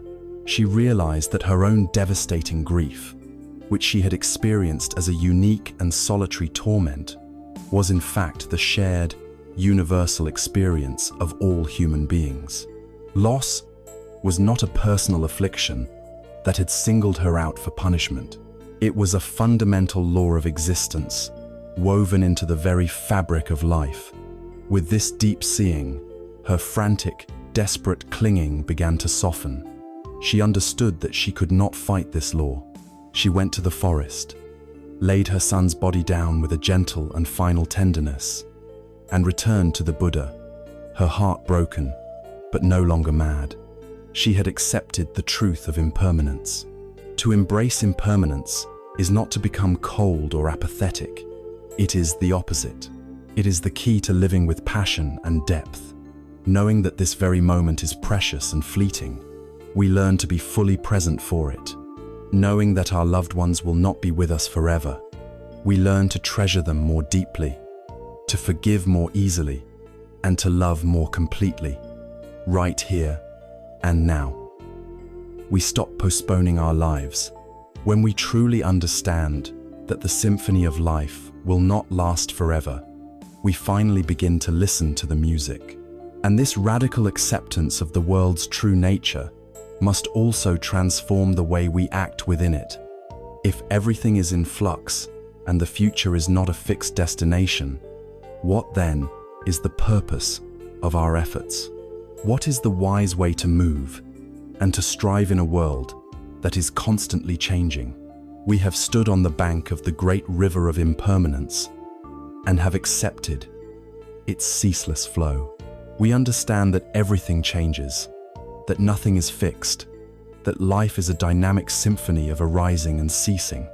This profound realization can, at first, seem unsettling, especially in a world that teaches us to plan, to strive, and to build for a permanent future. If everything is in flux, what is the point of our goals? If the destination is never guaranteed, why even embark on the journey? This is a crucial question, and the wisdom of the Zen path offers a revolutionary answer, one that does not ask us to abandon action, but to transform our entire relationship with it. It is an invitation to discover the joy of the process itself, to learn the subtle and powerful art of effortless action. Our modern culture is built on the tyranny of the goal. From a very young age, we are taught to fix our eyes on a future prize. We study hard, not for the joy of learning, but to get the grade. We work tirelessly not for the satisfaction of the craft, but to get the promotion. We exercise not to feel the vitality in our bodies, but to see a certain number on a scale. Our happiness is perpetually mortgaged to a future that has not yet arrived. The present moment becomes nothing more than a stepping stone, a means to an end, something to be endured or rushed through on the way to a destination where we believe our real life will finally begin. This mindset is a recipe for constant, low-grade suffering. The process is filled with anxiety and stress because our peace of mind is contingent on controlling an uncontrollable future. Furthermore, this obsession with the outcome traps us in a double bind. If we fail to reach our goal, we are crushed by a sense of personal failure and disappointment. But even if we succeed, the victory is often hollow. The happiness we expected to feel is fleeting, quickly replaced by a sense of, what now? We have fallen for the arrival fallacy, the mistaken belief that reaching a certain destination will bring us lasting fulfillment. So, we immediately set a new, more ambitious goal, and the exhausting cycle of striving begins all over again. We spend our entire lives climbing a series of ladders, only to discover that each one was leaning against the wrong wall, a wall that was never truly there. Zen, informed by the wisdom of Taoism, offers a radical alternative through the principle of Wu Wei. This term is often translated as non-action, which can misleadingly suggest passivity or laziness. A better translation is effortless action, or action without struggle. It is the quality of action that arises naturally when the striving, anxious ego gets out of the way. It is not about doing nothing. It is about acting in harmony with the natural flow of reality, with the Tao, with the river of impermanence. Imagine a skilled sailor. A foolish sailor might try to sail directly against a strong wind, exhausting himself and making little progress. A wise sailor, practicing Wu Wei, adjusts his sails to use the wind's own power to carry him forward. He does not fight reality, he dances with it. Wu Wei is the state of being in the zone, where action flows from a place of deep intuition and presence, rather than from tense, forceful deliberation. Consider the art of archery. A novice archer is completely fixated on the target. His mind is filled with thoughts of hitting or missing, of succeeding or failing. His body is tense. His grip is too tight. His breathing is shallow. Because his entire being is contracted around the future result, the action itself is clumsy and ineffective. A Zen master of archery, however, embodies Wu Wei. His primary focus is not on the target, but on the perfection of the process in the present moment. He brings his full attention to his stance, feeling his connection to the earth.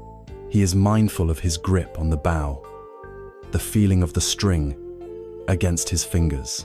He synchronizes his movement with his breath, drawing the bow smoothly, effortlessly. His mind is calm and spacious, free from anxiety about the outcome. He becomes one with the bow, the arrow, and the moment of release. Because every stage of the process has been executed with total, mindful presence. The arrow, flying true to the center of the target, is not a victory to be celebrated. It is simply the natural, inevitable consequence of a perfect process. The result takes care of itself. This is the secret. We can have intentions, we can have a direction, but we release our desperate, white-knuckled grip on the outcome. We pour our life's energy into the quality of the present action, into the integrity of the journey itself. There is a famous story of a master woodcarver named King, who was commissioned by a prince to make an elaborate bell stand. When the stand was complete, it was so exquisitely beautiful that all who saw it were certain it must have been crafted by spirits. The prince summoned King and asked him, "What is your secret? What magic did you use?" The woodcarver replied that he had no secret at all. He simply explained his process. He said, "Before I even think of beginning the work, I must first quiet my mind. To do this, I fast. After 3 days of fasting, I no longer have any thought of the congratulations I might receive or the reward I might be paid. After 5 days, I no longer have any thought of the criticism or blame I might face.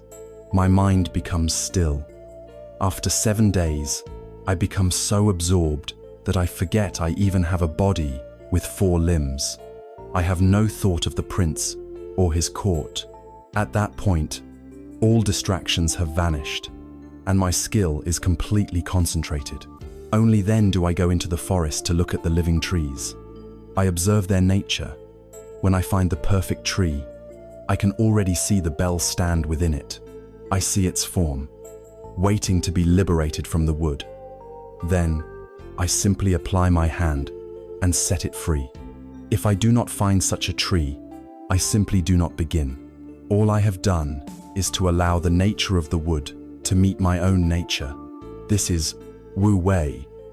In its highest form, the woodcarver created a masterpiece by systematically emptying his mind of all attachment to the outcome. He forgot about reward. He forgot about blame. He even forgot about himself.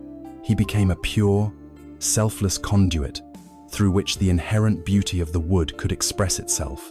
This is the freedom that comes from letting go of the goal. It is the discovery that joy is not found at the end of the road, but in the quality of our footsteps along the way. We can still walk with purpose, but our attention is on the walking itself. Each task, whether it is carving a bell stand, writing a report, or washing the dishes, becomes an opportunity for excellence, a sacred act worthy of our full, undivided attention. This release from the pressure to succeed, to prove ourselves, to control the future, is a profound liberation. And this same wisdom of non-attachment applies not only to what we do, but also to what we believe. The freedom from clinging to a fixed outcome can also free us from the rigid need to be right, guiding us toward a more spacious and compassionate way of navigating the world of ideas and opinions. We have learned to dance with the great river of impermanence, finding freedom not in resisting its flow, but in moving with it.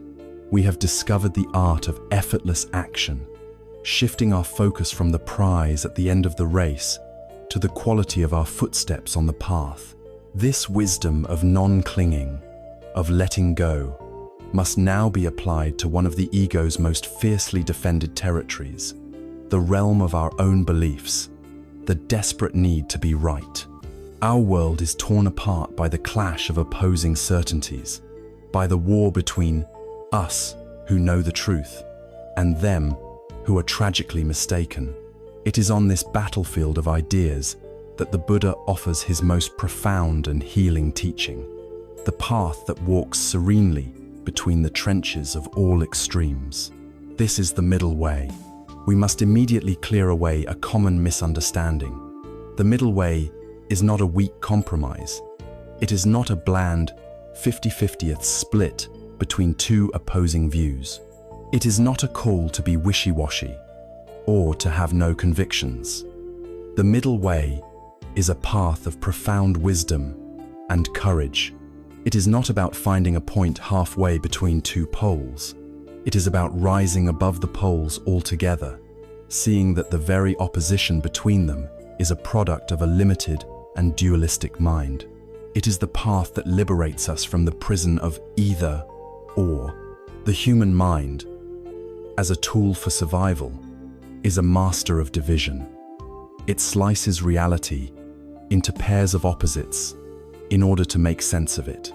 It creates the concepts of up and down, light and dark, hot and cold, self and other. This is a useful and necessary function.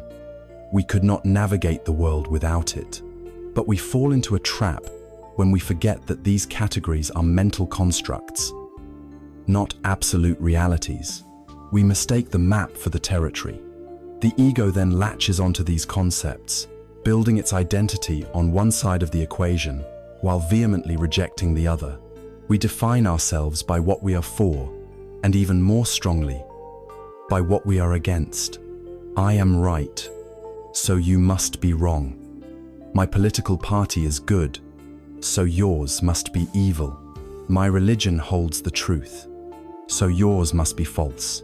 Our minds become a battlefield where success is pitted against failure, beauty against ugliness, good against evil. This dualistic thinking is the engine of all fundamentalism, all tribalism, and all war. It is an exhausting state of being, for it means we are perpetually at war with half of existence. The middle way is the escape from this prison. It is the realization that these opposing concepts do not have an independent, absolute existence. They depend on each other. There can be no concept of light without the concept of darkness. The idea of right is meaningless without the idea of wrong. They co-arise. They interbe. The ultimate middle way in Buddhist philosophy is the path between the two extreme views of existence and non-existence. One extreme, eternalism, claims that things, including a soul or self, have a real, solid, permanent existence. The other extreme, nihilism, claims that nothing truly exists, that all is a meaningless void, leading to annihilation. The middle way, as taught by the great sage Nagarjuna, charts a course between these. It states that things are not absolutely real, because as we have seen, they are empty of a separate, independent self. But neither are they absolutely unreal, because they appear, they function, and they have effects. Things exist, but they exist dependently. This is the profound view that transcends all fixed categories. On a more practical level, practicing the middle way means holding our own views with a new humility. It is to understand that our perspective is, by its very nature, limited and incomplete. It is the willingness to listen, truly listen, to an opposing viewpoint, not to find its flaws or to prepare our rebuttal, but with the genuine curiosity that we might learn something. It is the recognition that there may be a kernel of truth in the other's position and an element of misunderstanding in our own. It allows us to disagree without dehumanizing, to debate without going to war. There is no story that illustrates this more perfectly than the ancient Indian parable of the blind men and the elephant. A king, so the story goes, brought an elephant into his courtyard and summoned a group of men who had been born blind. He invited them to touch the elephant and to describe what it was. The first man reached out and felt the elephant's thick, sturdy leg. He stepped back and proclaimed with great confidence, "An elephant is a magnificent living pillar." The second man got a hold of the elephant's tail. He declared, "You are mistaken. An elephant is exactly like a rope with a frayed tassel at the end." A third man touched the animal's smooth, curved tusk. "Both of you are fools," he insisted. "An elephant is a hard, sharp, and dangerous thing, like a spear." A fourth happened to touch the great, flapping ear. "No, it is like a huge, leathery fan," he said. A fifth man, who had his hands on the elephant's writhing trunk, shouted, "You are all utterly wrong. An elephant is clearly a thick, powerful snake." Because each man was convinced that his own direct, personal experience was the complete and total truth, they immediately fell into a bitter and violent argument. Each one was absolutely certain that he was right, and that all the others were liars or fools. The king, who could see the entire elephant, watched this spectacle with profound sadness. The tragedy was not their blindness. The tragedy was their certainty. Each man was partially right. His description was an honest and accurate account of the part he had touched. But because they mistook their part for the whole, they were all profoundly wrong. We are all these blind men. Our political affiliation, our economic theory, our religious or scientific worldview each is our touch on one small part of an infinitely vast and complex elephant. We feel the leg, and we build an entire philosophy of pillarism. We feel the trunk, and we become staunch believers in snakeism. Then we go to war with one another, defending our partial truth as if it were the whole. The middle way is the practice of cultivating the perspective of the king. It is to step back, to acknowledge the limits of our own small experience, and to try and see the whole animal. It is to listen to the man who felt the rope, and to think, "That is interesting. His experience is different from mine. Where on this great being might he be touching? It is the humility to admit that we do not have all the answers. To walk the middle way is to be liberated from the exhausting burden of having to be right all the time. It is to bring the spirit of compassion into the world of ideas. It allows for genuine dialogue, for the possibility of learning from those with whom we disagree, and for a deep and abiding peace in a world shattered by the clash of absolute certainties. This profound way of seeing reality, embracing impermanence, understanding dependent origination, and walking the middle way beyond all extremesis. Not something to be merely understood intellectually. These are not beliefs to be adopted. They are insights to be cultivated, truths to be experienced directly in the laboratory of our own being. And so, we must now turn to the central practice that makes this direct seeing possible, the quiet crucible where all these truths are tested and realized, the practice of meditation. We have journeyed through the great, sweeping landscapes of Buddhist thought. We have wrestled with the profound concepts of impermanence, dependent origination, and the middle way. We have seen that the self is empty of a separate existence, and that all of life is a seamless web of interbeing. But these truths, as beautiful as they are, risk remaining as mere philosophies, as elegant ideas that we admire from a distance. For them to become a living reality, for them to transform our lives from the inside out, we must find a way to experience them directly. We need a laboratory. We need a quiet, dedicated space where we can conduct the most important experiment of all, the exploration of our own consciousness. This laboratory is the ancient and powerful practice of meditation.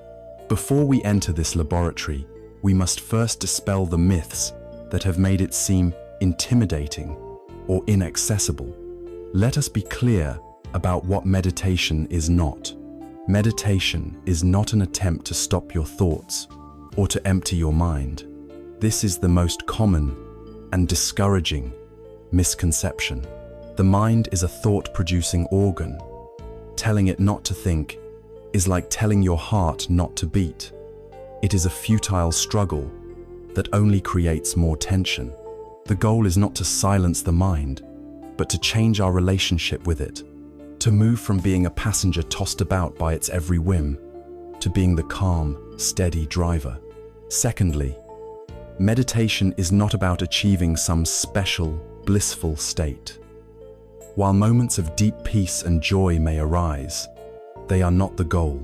To chase after blissful states is just another form of craving, another future to be grasped. The practice is simply to be present with whatever is arising in this moment, whether it is pleasant, unpleasant, or neutral. Finally, you cannot be bad at meditation. There is no such thing as a failed meditation session. If you sit for 20 minutes and your mind is a chaotic storm of thoughts, and you only notice this in the final 10 seconds, that moment of noticing is the victory. The practice is not about staying focused perfectly. The practice is the gentle, compassionate act of returning your attention again and again. Each time you notice it has wandered. So, how do we begin the experiment?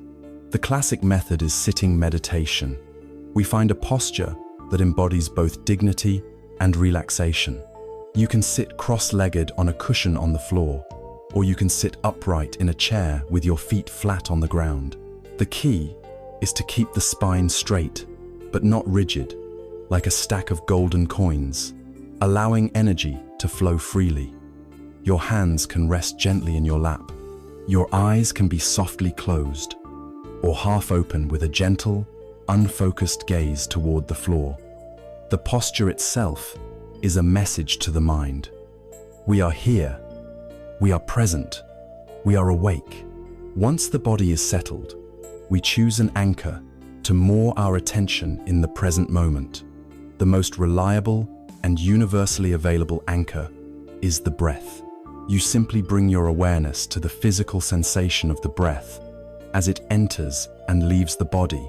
You might focus on the feeling of the air at the tip of the nostrils, or on the gentle rising and falling of your abdomen. You do not need to control the breath, deepen it, or change it in any way. Just allow it to be natural and rest your attention there, as if you were a gatekeeper simply watching people come and go. Now, the core of the practice begins. Within moments, your mind will do what it does best. It will wander. A thought will arise. What should I make for dinner? A memory will surface. A worry about the future will pop up. This is not a mistake. This is not a failure. This is simply the nature of the mind. The instruction is simple. The moment you notice that your attention is no longer on the breath, you gently, and without any self-criticism, acknowledge where it has gone. You might say to yourself, thinking, or planning. Then, with the same kindness you would use to guide a lost puppy back home, you gently escort your attention back to the physical sensation of the breath. This is the entire practice. You will do this 5 times, or 100 times, or 1,000 times in a single session. This constant, gentle returning is the training. It is the bicep curl for the muscle of attention. As we continue this simple practice, 2 qualities, like the 2 wings of a bird, begin to develop simultaneously. The first is called samatha, which means tranquility, calm, or concentration. By repeatedly bringing our attention back to a single point, the mind, which is usually scattered and fragmented, gradually begins to settle. Imagine a glass of water filled with mud that has been shaken up. The water is cloudy and opaque. This is our normal, agitated mind. The practice of samatha is like placing the glass on a steady table and simply letting it be. You do not force the mud to go away.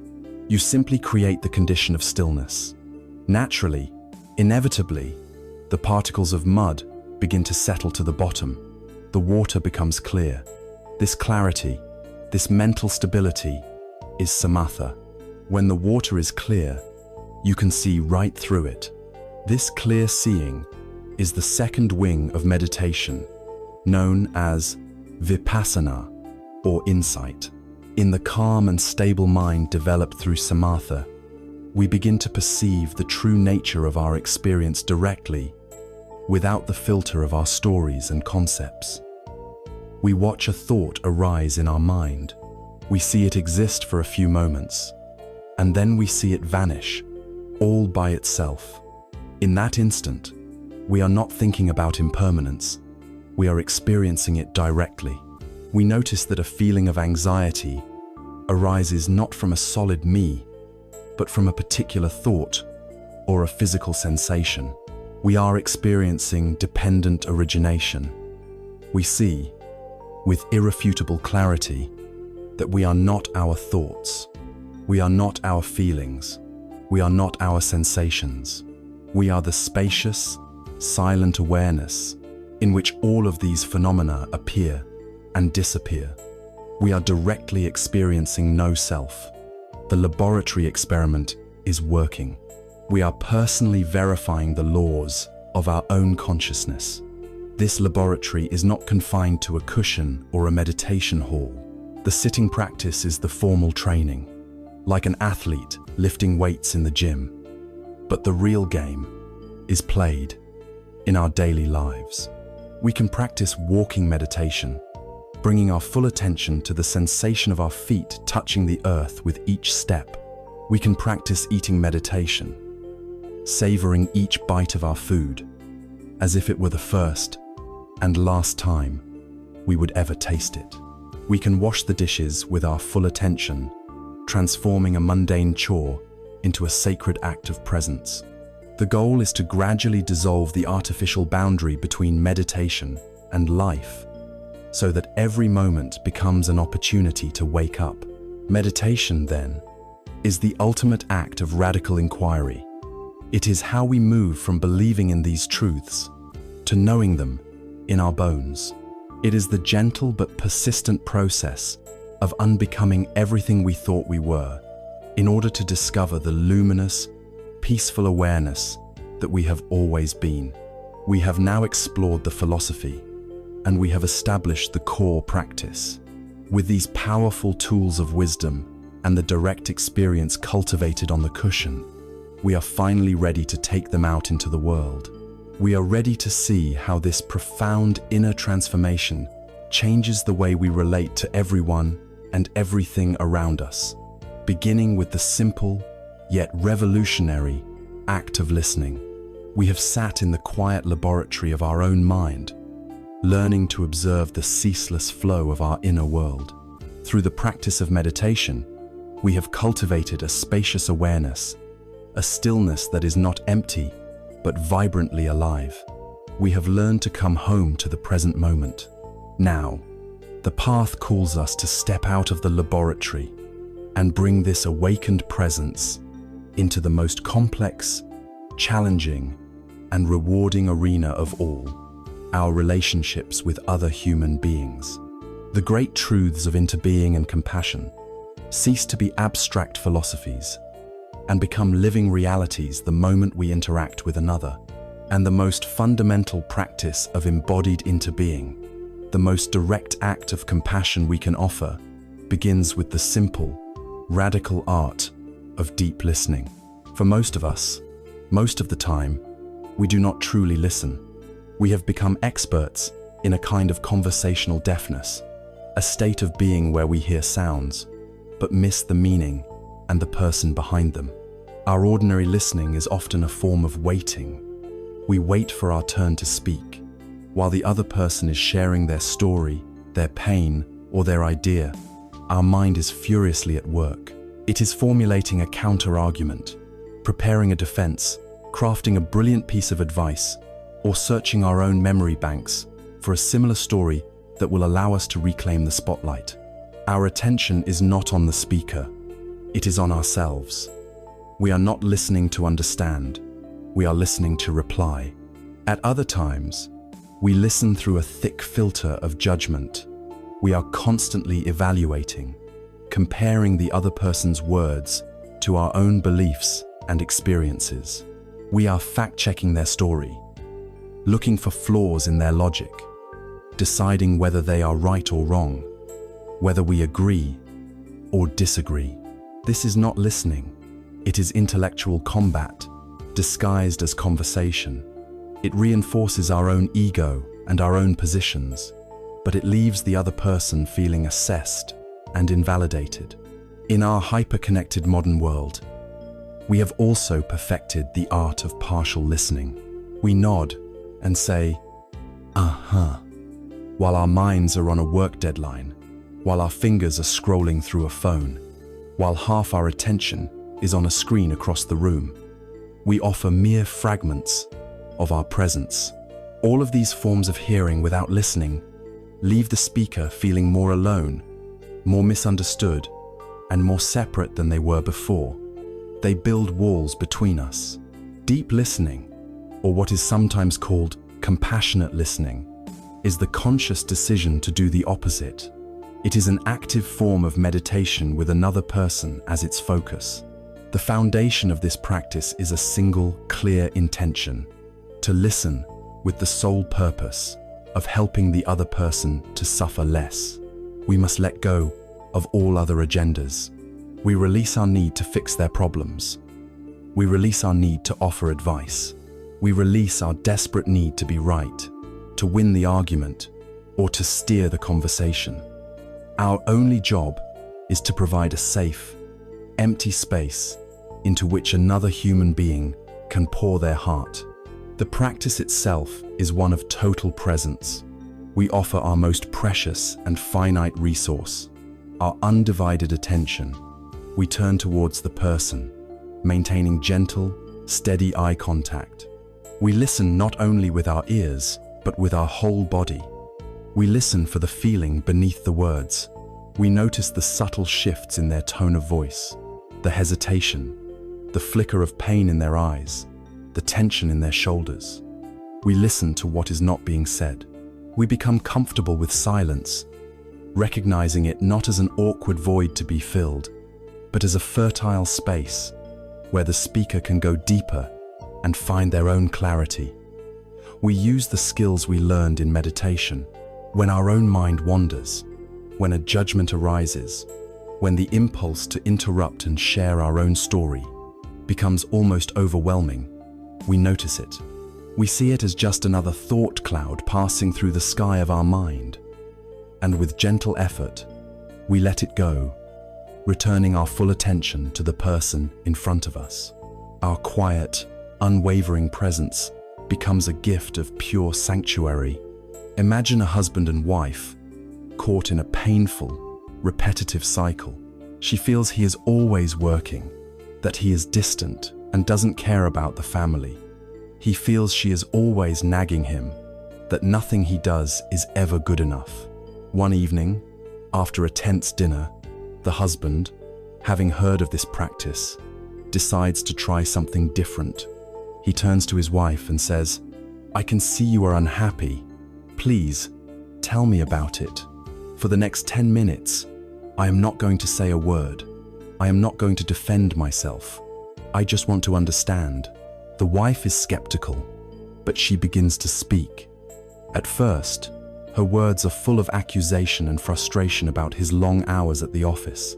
But because her husband remains silent, truly listening, something shifts. She feels safe enough to go deeper.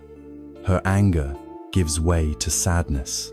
She speaks of her loneliness, of her fear that they are drifting apart, of her worry that his stress is making him ill. For the first time, the husband is not hearing nagging. He is hearing his wife's love and her fear. He is hearing the vulnerable heart behind the angry words. When she finally falls silent, her shoulders have relaxed. There are tears in her eyes. "Thank you," she says softly. "I feel like you really heard me for the first time in years." Nothing has been solved in a practical sense, but in that moment, the war is over. The wall has dissolved. The healing has begun. One person's willingness to truly listen has changed everything. When we offer this quality of listening to another, a beautiful truth is revealed. We begin to hear echoes of our own story in theirs. We hear them speak of their fear of not being good enough, and we recognize that same fear in ourselves. We hear them describe a past heartbreak, and our own old wounds gently ache in resonance. We see their struggle for meaning, and we know it as our own. In that shared space of vulnerability, the line between my suffering and your suffering becomes porous and thin.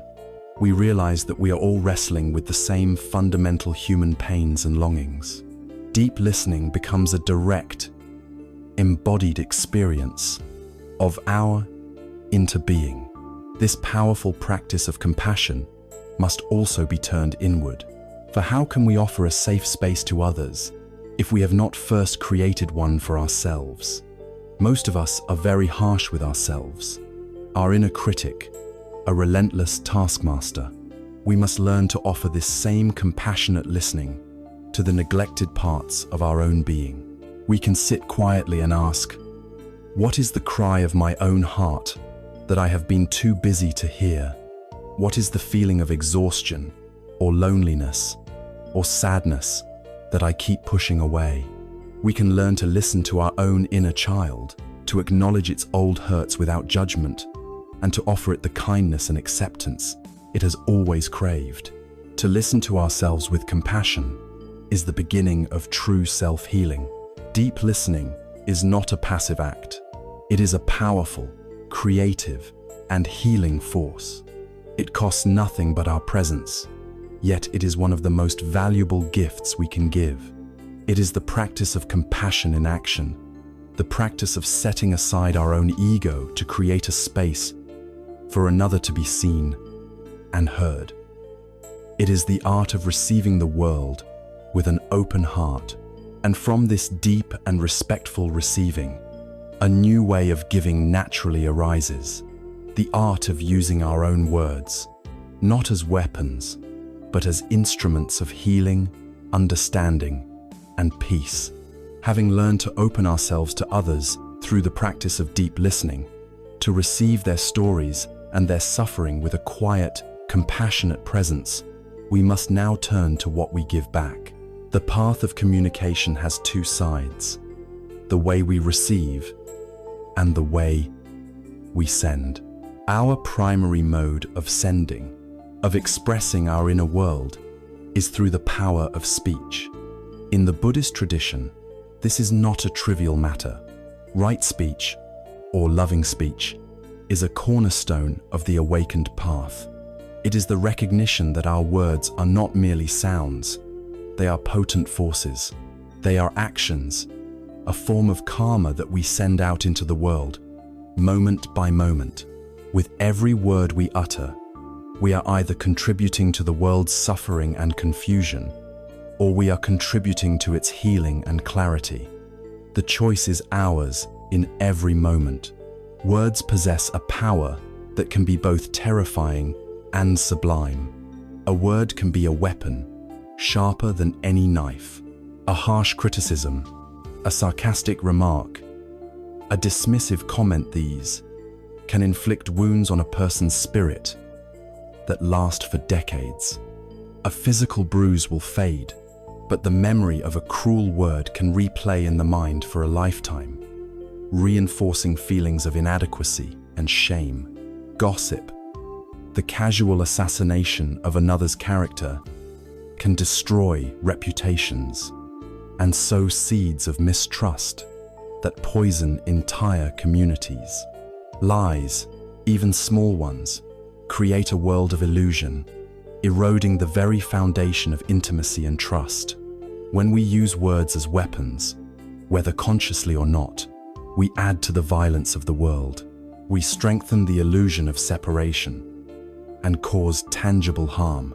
But words can also be the most powerful medicine we possess. A single, sincere word of encouragement can give someone the strength to persevere through an immense difficulty. A genuine expression of gratitude can transform a person's day, making them feel seen and valued. A timely and heartfelt apology can mend a broken relationship, dissolving years of resentment. The simple words, "I understand," when spoken from a place of deep listening, can be a balm that soothes the most profound loneliness. When we use our words with mindful intention, with a desire to connect and to heal, we become agents of peace. We use our breath and our voice to build bridges, to shine light, and to affirm the goodness in others and in ourselves. The practice of loving speech is the practice of choosing consciously to use our words as medicine, not as weapons. To help us in this, an ancient teaching offers us a beautiful and practical guide. It is said that before we speak, we should let our words pass through 3 gates or 3 sieves. If they cannot pass through all 3, then it is better to remain in the wisdom of silence. The first gate is the gate of truth. We ask ourselves, is what I am about to say true? This is a commitment to radical honesty.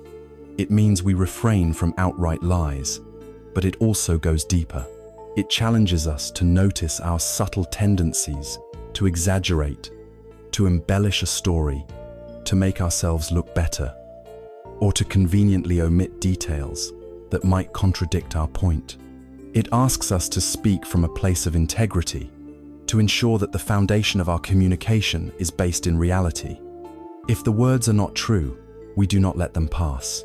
If the words are true, they arrive at the second gate, the gate of necessity.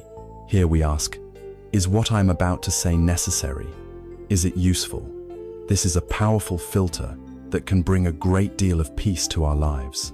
A vast amount of our daily speech, even if true, is simply not necessary.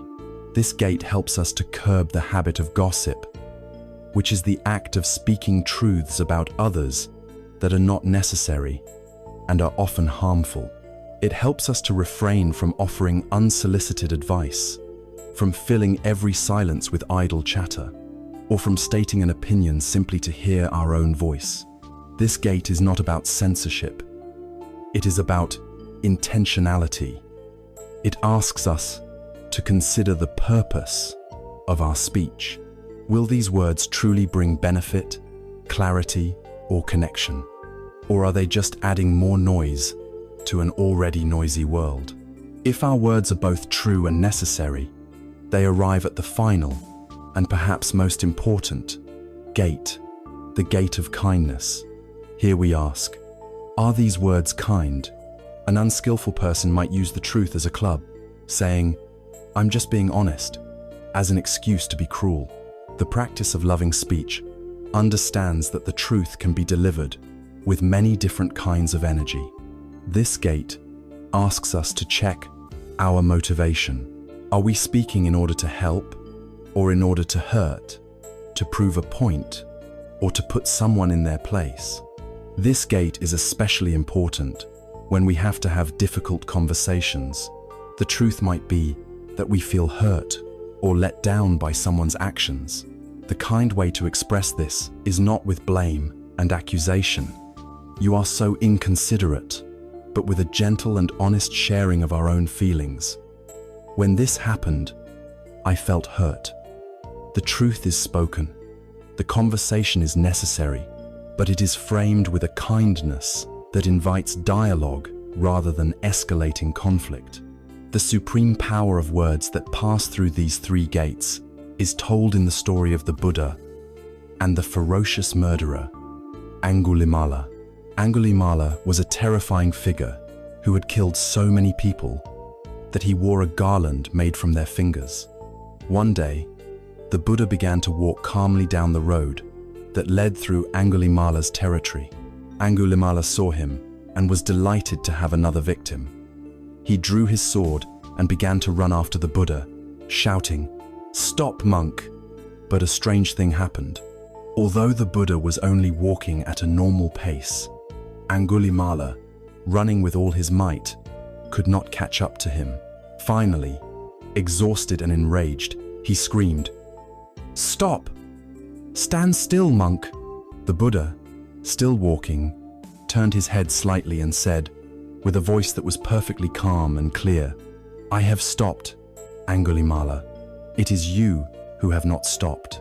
The words, so paradoxical and so fearless, struck Angulimala like a bolt of lightning. He froze. "What do you mean, monk?" he stammered. The Buddha explained, "I have stopped in the sense that I have laid down all weapons. I have stopped causing harm to any living being. My journey of violence is over. You are still running, still killing, still caught in the endless cycle of hatred and suffering. Your journey has not stopped." In that moment, the simple, compassionate truth of the Buddha's words pierced through Angulimala's lifetime of rage and delusion. He saw the futility of his own life and the immense peace in the man before him. He threw down his sword, bowed at the Buddha's feet, and his life was transformed forever. The Buddha's words were true. They were necessary, and they were spoken with the ultimate kindness, the kindness that offers even the most lost soul a path to awakening. Our words do not just describe our world, they actively create it. When we consistently speak with words of judgment, complaint, and negativity, we are weaving a reality of dissatisfaction for ourselves and for those around us. We are watering the seeds of suffering. When we consciously practice speaking words of appreciation, encouragement, and understanding, we are weaving a reality of joy, connection, and peace. We are watering the seeds of happiness. Loving speech is the practice of aligning our voice with our deepest wisdom and our most compassionate heart. And as we learn to bring this harmony to our interactions with others, we must also learn to bring it to our relationship with life itself. especially when we are faced with the inevitable challenges, hardships, and sorrows that are part of the human condition. We have walked the healing path of communication, learning to receive others with the spaciousness of deep listening, and to express ourselves with the gentleness of loving speech. We have polished the jewels of our relationships, but life's challenges do not only come from our interactions with others. Suffering often arises from the raw, impersonal circumstances of our existence. The diagnosis of an illness, the loss of a job, the sting of failure, the slow ache of disappointment. Our deeply ingrained instinct is to view this kind of suffering as an enemy.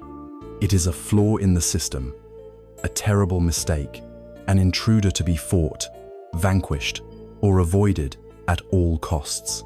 We spend our lives trying to construct a reality free from pain. But the Buddhist path offers a profoundly different and radical perspective. It teaches that suffering is not an obstacle on the path to awakening. It is the path itself. The very first truth the Buddha taught after his enlightenment is often translated as, "Life is suffering." This statement can sound bleak and pessimistic, but that is a misunderstanding of the Sanskrit word dukkha. Dukkha does not just mean acute pain. It encompasses the entire spectrum of human dissatisfaction, from the agony of grief to the subtle background hum of restlessness and unease that characterizes so much of our lives. It is the feeling of things being slightly out of joint, the inherent friction that comes from seeking permanent happiness in an impermanent world. The Buddha was not being a pessimist. He was being a doctor. He was offering a clear, unflinching diagnosis of the human condition. A good doctor does not pretend the illness isn't there. They acknowledge it fully, without fear, because this acknowledgement is the essential first step toward any cure. To understand the role of this dukkha, this mud of life, we need only look at the most perfect symbol of purity and enlightenment in the East, the lotus flower. Imagine a magnificent white or pink lotus, its petals unfolding in pristine beauty, a single drop of water like a jewel in its center. It is an image of perfection. But where does this immaculate flower grow? It does not grow in a sterile, manicured garden or on a high, clean mountaintop. The lotus grows only out of the thick, dark, smelly mud at the bottom of a pond. The mud represents all the dukkha of our lives, confusion, our pain, our anger, our grief, our shame. Our natural tendency is to hate the mud. We want to get rid of it. We want the flower, but not the dirt from which it grows. The great Zen master Thich Nhat Hanh summarized this profound truth in a simple phrase: no mud, no lotus. It is an inescapable reality. You cannot have the beauty of the flower without the messiness of the mud. The mud is not an unfortunate obstacle to the lotus. It is the indispensable condition for its existence. The roots of the lotus plunge deep into the mud, and with a mysterious alchemy, they draw up the nutrients, the raw material of the muck, and transform it into a thing of sublime beauty and fragrance. And so it is with our spiritual lives. If we try to live a life free of all mudra life, that avoids all risk, all heartbreak, all failure, all difficult emotions, we will succeed only in living a shallow, sterile, and plastic life. There will be no lotus of wisdom. There will be no flower of compassion, because true wisdom and true compassion are not grown in a laboratory. They are organic flowers that can only blossom in the rich, messy, and often painful soil of real human experience. Suffering is the fertilizer for awakening. We can see this same alchemical process in another of nature's miracles, the creation of a pearl. A pearl begins its life as a wound, a foreign body, an irritating grain of sand, finds its way inside the oyster's shell. It is a constant source of pain, a relentless aggravation that the oyster cannot expel. Faced with this unavoidable suffering, the oyster does not give up. It begins a patient, creative, and transformative act. It secretes a beautiful, iridescent substance called nacre, the very essence of its being, and it begins to coat the sharp edges of the irritant. It applies layer after luminous layer, day after day, year after year. Slowly, painstakingly, the oyster transforms its greatest source of pain into its most beautiful and precious treasure. The wound becomes a pearl. Our hardships, our chronic illnesses, our deepest traumas, our most painful memories, these are the grains of sand that find their way into the quiet shells of our lives. Our first reaction is to rage against them, to try and expel them, to wish with all our might that they were not there. But the path of wisdom invites us to do what the oyster does. We learn to stop fighting. We learn to patiently coat our pain with the nacre of our practice. We coat it with the mindfulness of our breath. We coat it with the compassion we have for our own suffering. We coat it with the insight of impermanence and interbeing. We hold our pain with a gentle, persistent, and loving attention. Over time, an extraordinary alchemy takes place. The very experience that we thought would destroy us becomes the source of our greatest strength, our deepest empathy, and our most profound wisdom. We learn a compassion for others who are suffering in the same way, a compassion we could never have known otherwise.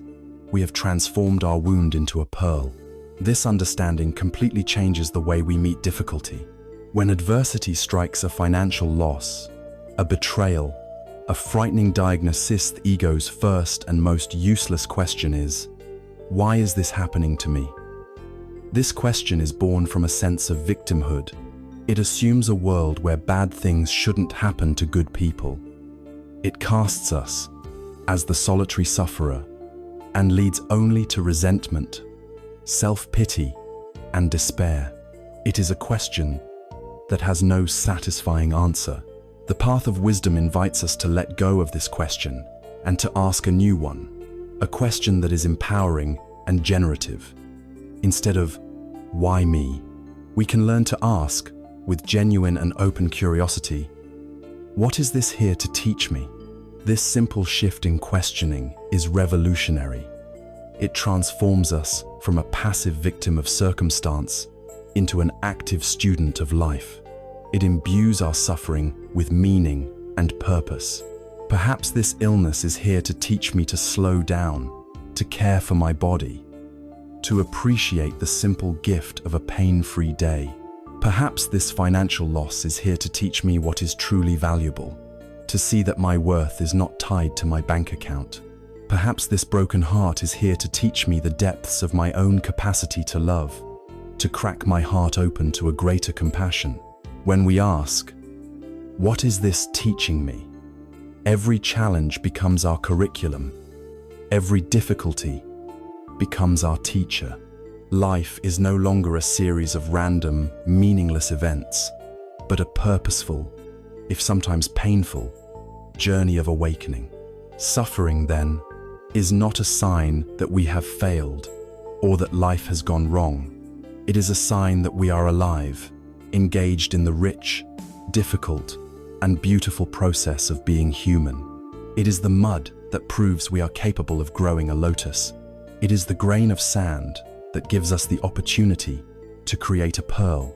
By learning to turn towards our difficulties with courage and curiosity, by embracing them as the very raw material of our spiritual transformation, we unlock a strength and a resilience we never knew we possessed. This profound alchemy not only allows us to navigate the inevitable sorrows of life with grace, but it also opens the door to a more authentic and durable kind of happiness. A joy that is not dependent on the absence of mud, but one that can blossom right in the heart of it. In our exploration of the human condition, we have spent much time looking at the nature of our suffering. Now, we must turn our attention to its luminous counterpart, the nature of true happiness.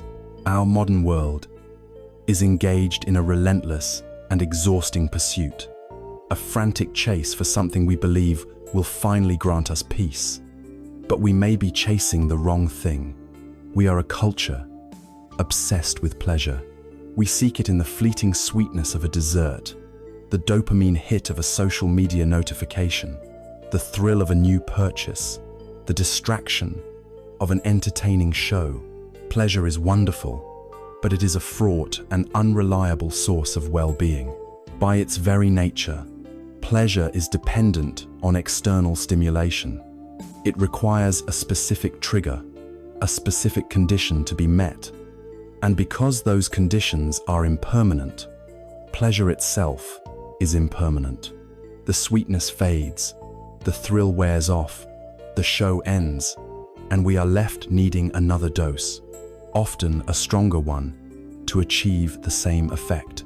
This is the cycle of dependency, the hedonic treadmill that leaves us feeling perpetually unsatisfied, forever chasing a horizon that recedes as we approach. The wisdom of the path we are walking invites us to distinguish this fleeting, conditional pleasure from something far deeper, more stable, and infinitely more fulfilling, true joy. In the Buddhist tradition, this is known as piti or mudita. Joy, unlike pleasure, is not dependent on external conditions. It is a quality of being that arises from within. It is not a loud, spectacular firework that explodes and then vanishes into the night. It is the quiet, constant, and radiant light of the stars. It is a deep resonance of well-being that can coexist even with life's difficulties. You can feel joy in your heart while acknowledging the pain of the world. You can experience the bittersweet joy of a cherished memory, a state where happiness and sorrow are held together in a compassionate embrace. Pleasure, on the other hand, cannot abide pain. It is a transactional experience. I get this thing I want, therefore I feel good. It reinforces the sense of a separate, needy self that must constantly acquire things from the outside world to feel whole. Joy is non-transactional. It is a wellspring that emerges when the mind is calm, when the heart is open, and when we see the world not as a resource to be consumed, but as a miracle to be appreciated. The fundamental question of our practice, then, is how do we shift our focus from the frantic, outward chase for pleasure to the quiet, inward cultivation of joy? The answer lies in the profound wisdom of interbeing, the truth that we have touched upon before. It is the understanding that nothing exists by itself, in isolation. Everything is interconnected, made up of everything else. When we truly see the world through this lens, the ground for joy and gratitude appears naturally and effortlessly beneath our feet. Let us practice looking deeply right now at the simple fact of your own existence. Consider the air you are breathing. This breath, this simple, unassuming inhalation and exhalation, is an act of profound communion with the universe. The oxygen filling your lungs was gifted to you by the trees of the forest and the phytoplankton deep in the ocean. The atmosphere that holds this air is a delicate blanket protecting you from the vastness of space. To be truly present for one single breath is to feel an intimate connection with the entire planet. Your existence is inseparable from the existence of the trees. You are, in a very real sense, interbreathing with the entire web of life. Now, consider the food that nourishes your body. A simple slice of bread is not just a slice of bread. If you look deeply, you can see the wheat field, the sunshine, and the rain that nourished it, the rich earth that gave it life. You can see the farmer who planted and harvested the wheat, the baker who kneaded the dough, the truck driver who brought the loaf to the store. You can see the entire chain of causes and conditions, the vast network of human and non-human elements that had to come together in perfect harmony for you to have this simple nourishment. To eat a meal with this awareness is to transform a mundane act into a sacred ceremony of connection. You are not just consuming food, you are taking the entire cosmos into yourself. When we see this interconnected reality, a sense of boundless gratitude arises. It is not a polite thank you for something we have received, but a deep and humbling awe for the intricate web of life that supports and sustains us in every single moment. We realize we are the beneficiaries of a generosity so vast it is almost impossible to comprehend. This is a practice we can cultivate at any time, simply by recognizing the conditions of happiness that are already available to us. We so often postpone our happiness, believing it will arrive only when we achieve some future goal. But joy is available right now, if we have the eyes to see it. Take a moment. Are you currently in a war zone or in a place of relative safety? If you are safe, this is a profound condition of happiness. Do you have eyes that can see or ears that can hear? Many do not. This is a condition of happiness. Do you have access to clean drinking water? Billions of people on this planet do not. This is a condition of happiness, as precious as a diamond. Our challenge is that we take these miracles for granted. We ignore the vast garden of well-being we are already living in, while we fixate on the one or two flowers that are missing. There is an old story that illustrates this perfectly. A powerful and wealthy king had everything a person could desire: palaces, riches, armies, and fame, but he was deeply unhappy. He sent his men on a quest to find the happiest man in the kingdom and bring back his shirt, believing it held some magical quality. His soldiers searched far and wide, interviewing the rich, the powerful, and the celebrated, but they found that every person, no matter their status, had their own deep anxieties and dissatisfactions. Finally, in a remote corner of the kingdom, they came upon a poor beggar, a mendicant with no possessions, sitting by the road, laughing with pure delight. They knew they had found their man. "You seem to be the happiest person we have met," they said. "The king will give you any reward you desire, if you will just give him your shirt." The beggar laughed even harder. "I would gladly give it to him," he replied, "but I do not own a shirt." The beggar's happiness was not contingent on what he had. His joy came from what he could appreciate. He had nothing, yet he had everything. He had the warmth of the sun on his skin, the fresh air in his lungs, and the simple fact of his own existence. He understood true wealth. This is the ultimate power of gratitude. It is the direct antidote to the poisons of envy, jealousy, and the pervasive feeling of lack that our consumer culture fosters. When your mind is fully absorbed in appreciating the miracle of a glass of clean water, it has no space left to be envious of your neighbor's new car. When you feel a deep, heartfelt gratitude for the loved ones in your life, the feeling that you are somehow missing out diminishes. Gratitude is not a passive virtue. It is an active rewiring of our perception. It trains our minds to focus on the abundance that is already present, rather than the scarcity that is imagined. This shift from lack to abundance, from chasing pleasure to cultivating joy, is the fruit of seeing the world through the eyes of interbeing. It doesn't just change how we feel, it fundamentally changes how we live. We have journeyed from the realization of our interconnectedness to the cultivation of a joy and gratitude that springs from this insight. Now we arrive at the final and most vital stage, the integration of this wisdom into our every action. How do we live this truth?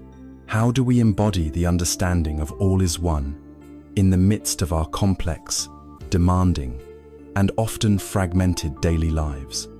There is a persistent myth in our culture about spiritual awakening or enlightenment.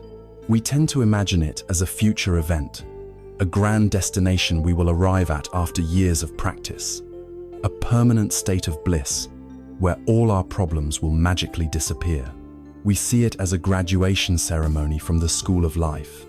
This very idea of a future goal, however, subtly reinforces the illusion of separation. It keeps our minds fixed on a there and then, preventing us from inhabiting the here and now, which is the only place awakening can actually be experienced.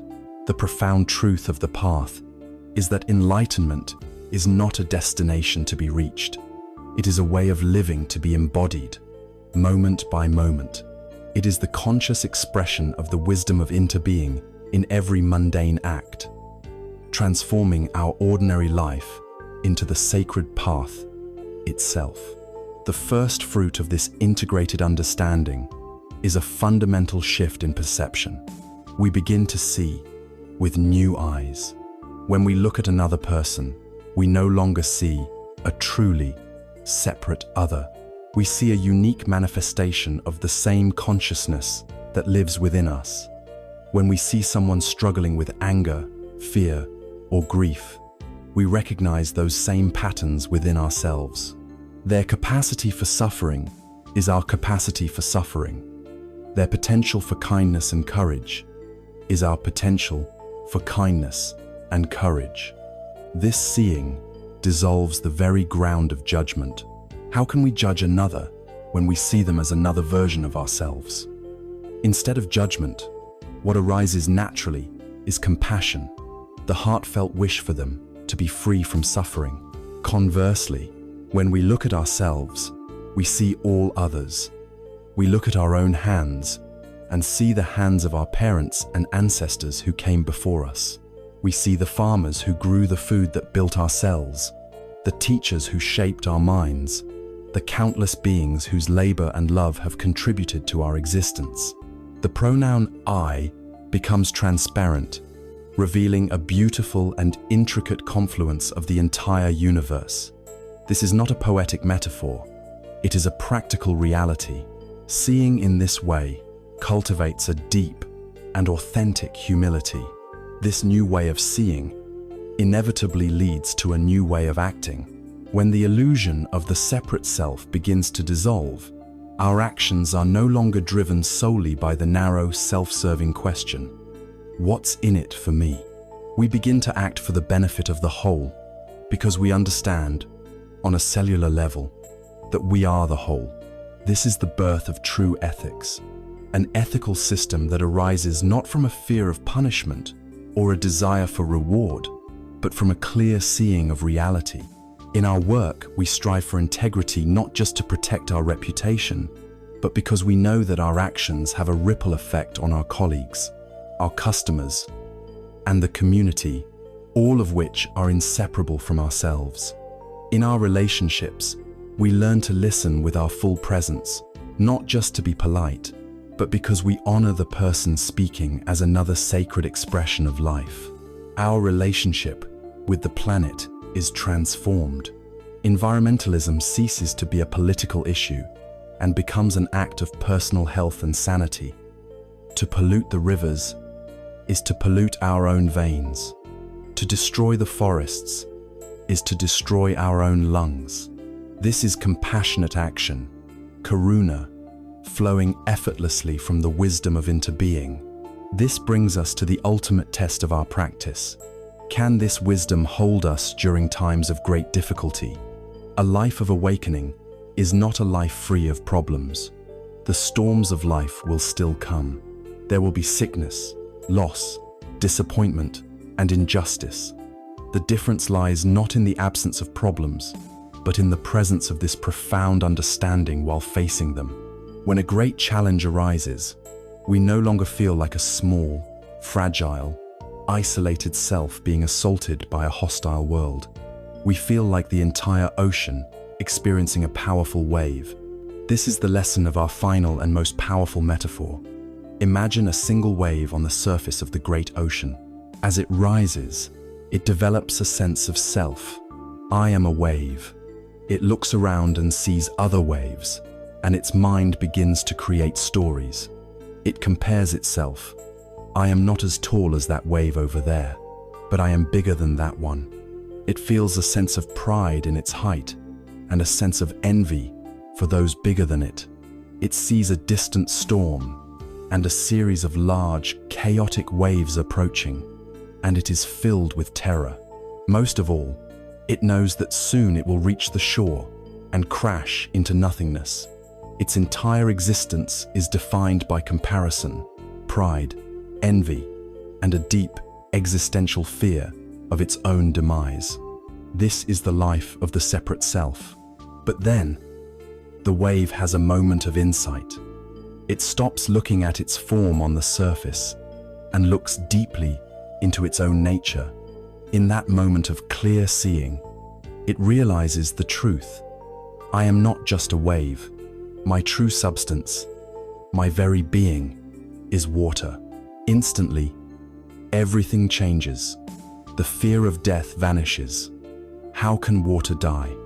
The form of the wave will disappear, but the water itself is timeless, simply returning to the ocean, which is its home. The pride and envy vanish. How can one part of the ocean be jealous of another?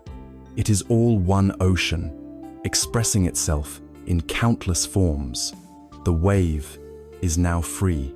It is free to enjoy the exhilarating experience of being a wave, of rising and falling, of cresting and crashing without the crushing burden of fear. It can dance with its temporary form because it knows its true nature is formless, eternal, and whole. This is the peace that this path offers. It is not the peace of a waveless ocean. It is the peace of knowing you are the ocean. You are not just the fragile, temporary wave of your personality, your successes, and your failures. You are the entire, vast, interconnected body of life itself. To realize this is to be free, and to live from this freedom is the culmination of our entire journey. In the beginning of our journey together, we might have felt like a single, separate drop of water, perched precariously on a leaf, trembling with a quiet fear. We saw the vast, incomprehensible ocean below, and we believed that our destiny was to fall, to be annihilated, to vanish into that great, terrifying unknown. But our path has been one of looking deeply. Like that drop of water, we have learned to look into our own nature and have seen that we contain everything. We contain the light of the sun that drew us up from the sea, the vastness of the sky, and the memory of the cloud from which we came. We have come to understand that we are not a separate entity facing oblivion, and so, the drop no longer fears its fall. It understands that it is not vanishing into the ocean, but simply returning home to its own true nature. So it has been with us. We began by analyzing the fragile, constructed self, and through this deep looking, we have discovered the infinite, unbreakable web of interbeing that connects us to all of life. The profound peace that you have been searching for does not lie in building a stronger, more fortified ego, nor can it be found in accumulating more possessions or experiences to decorate that self. It is found in the quiet, earth-shattering realization that you were never separate to begin with. You are a singular, precious, and unrepeatable expression of life, but you are not, and have never been, separate from the whole.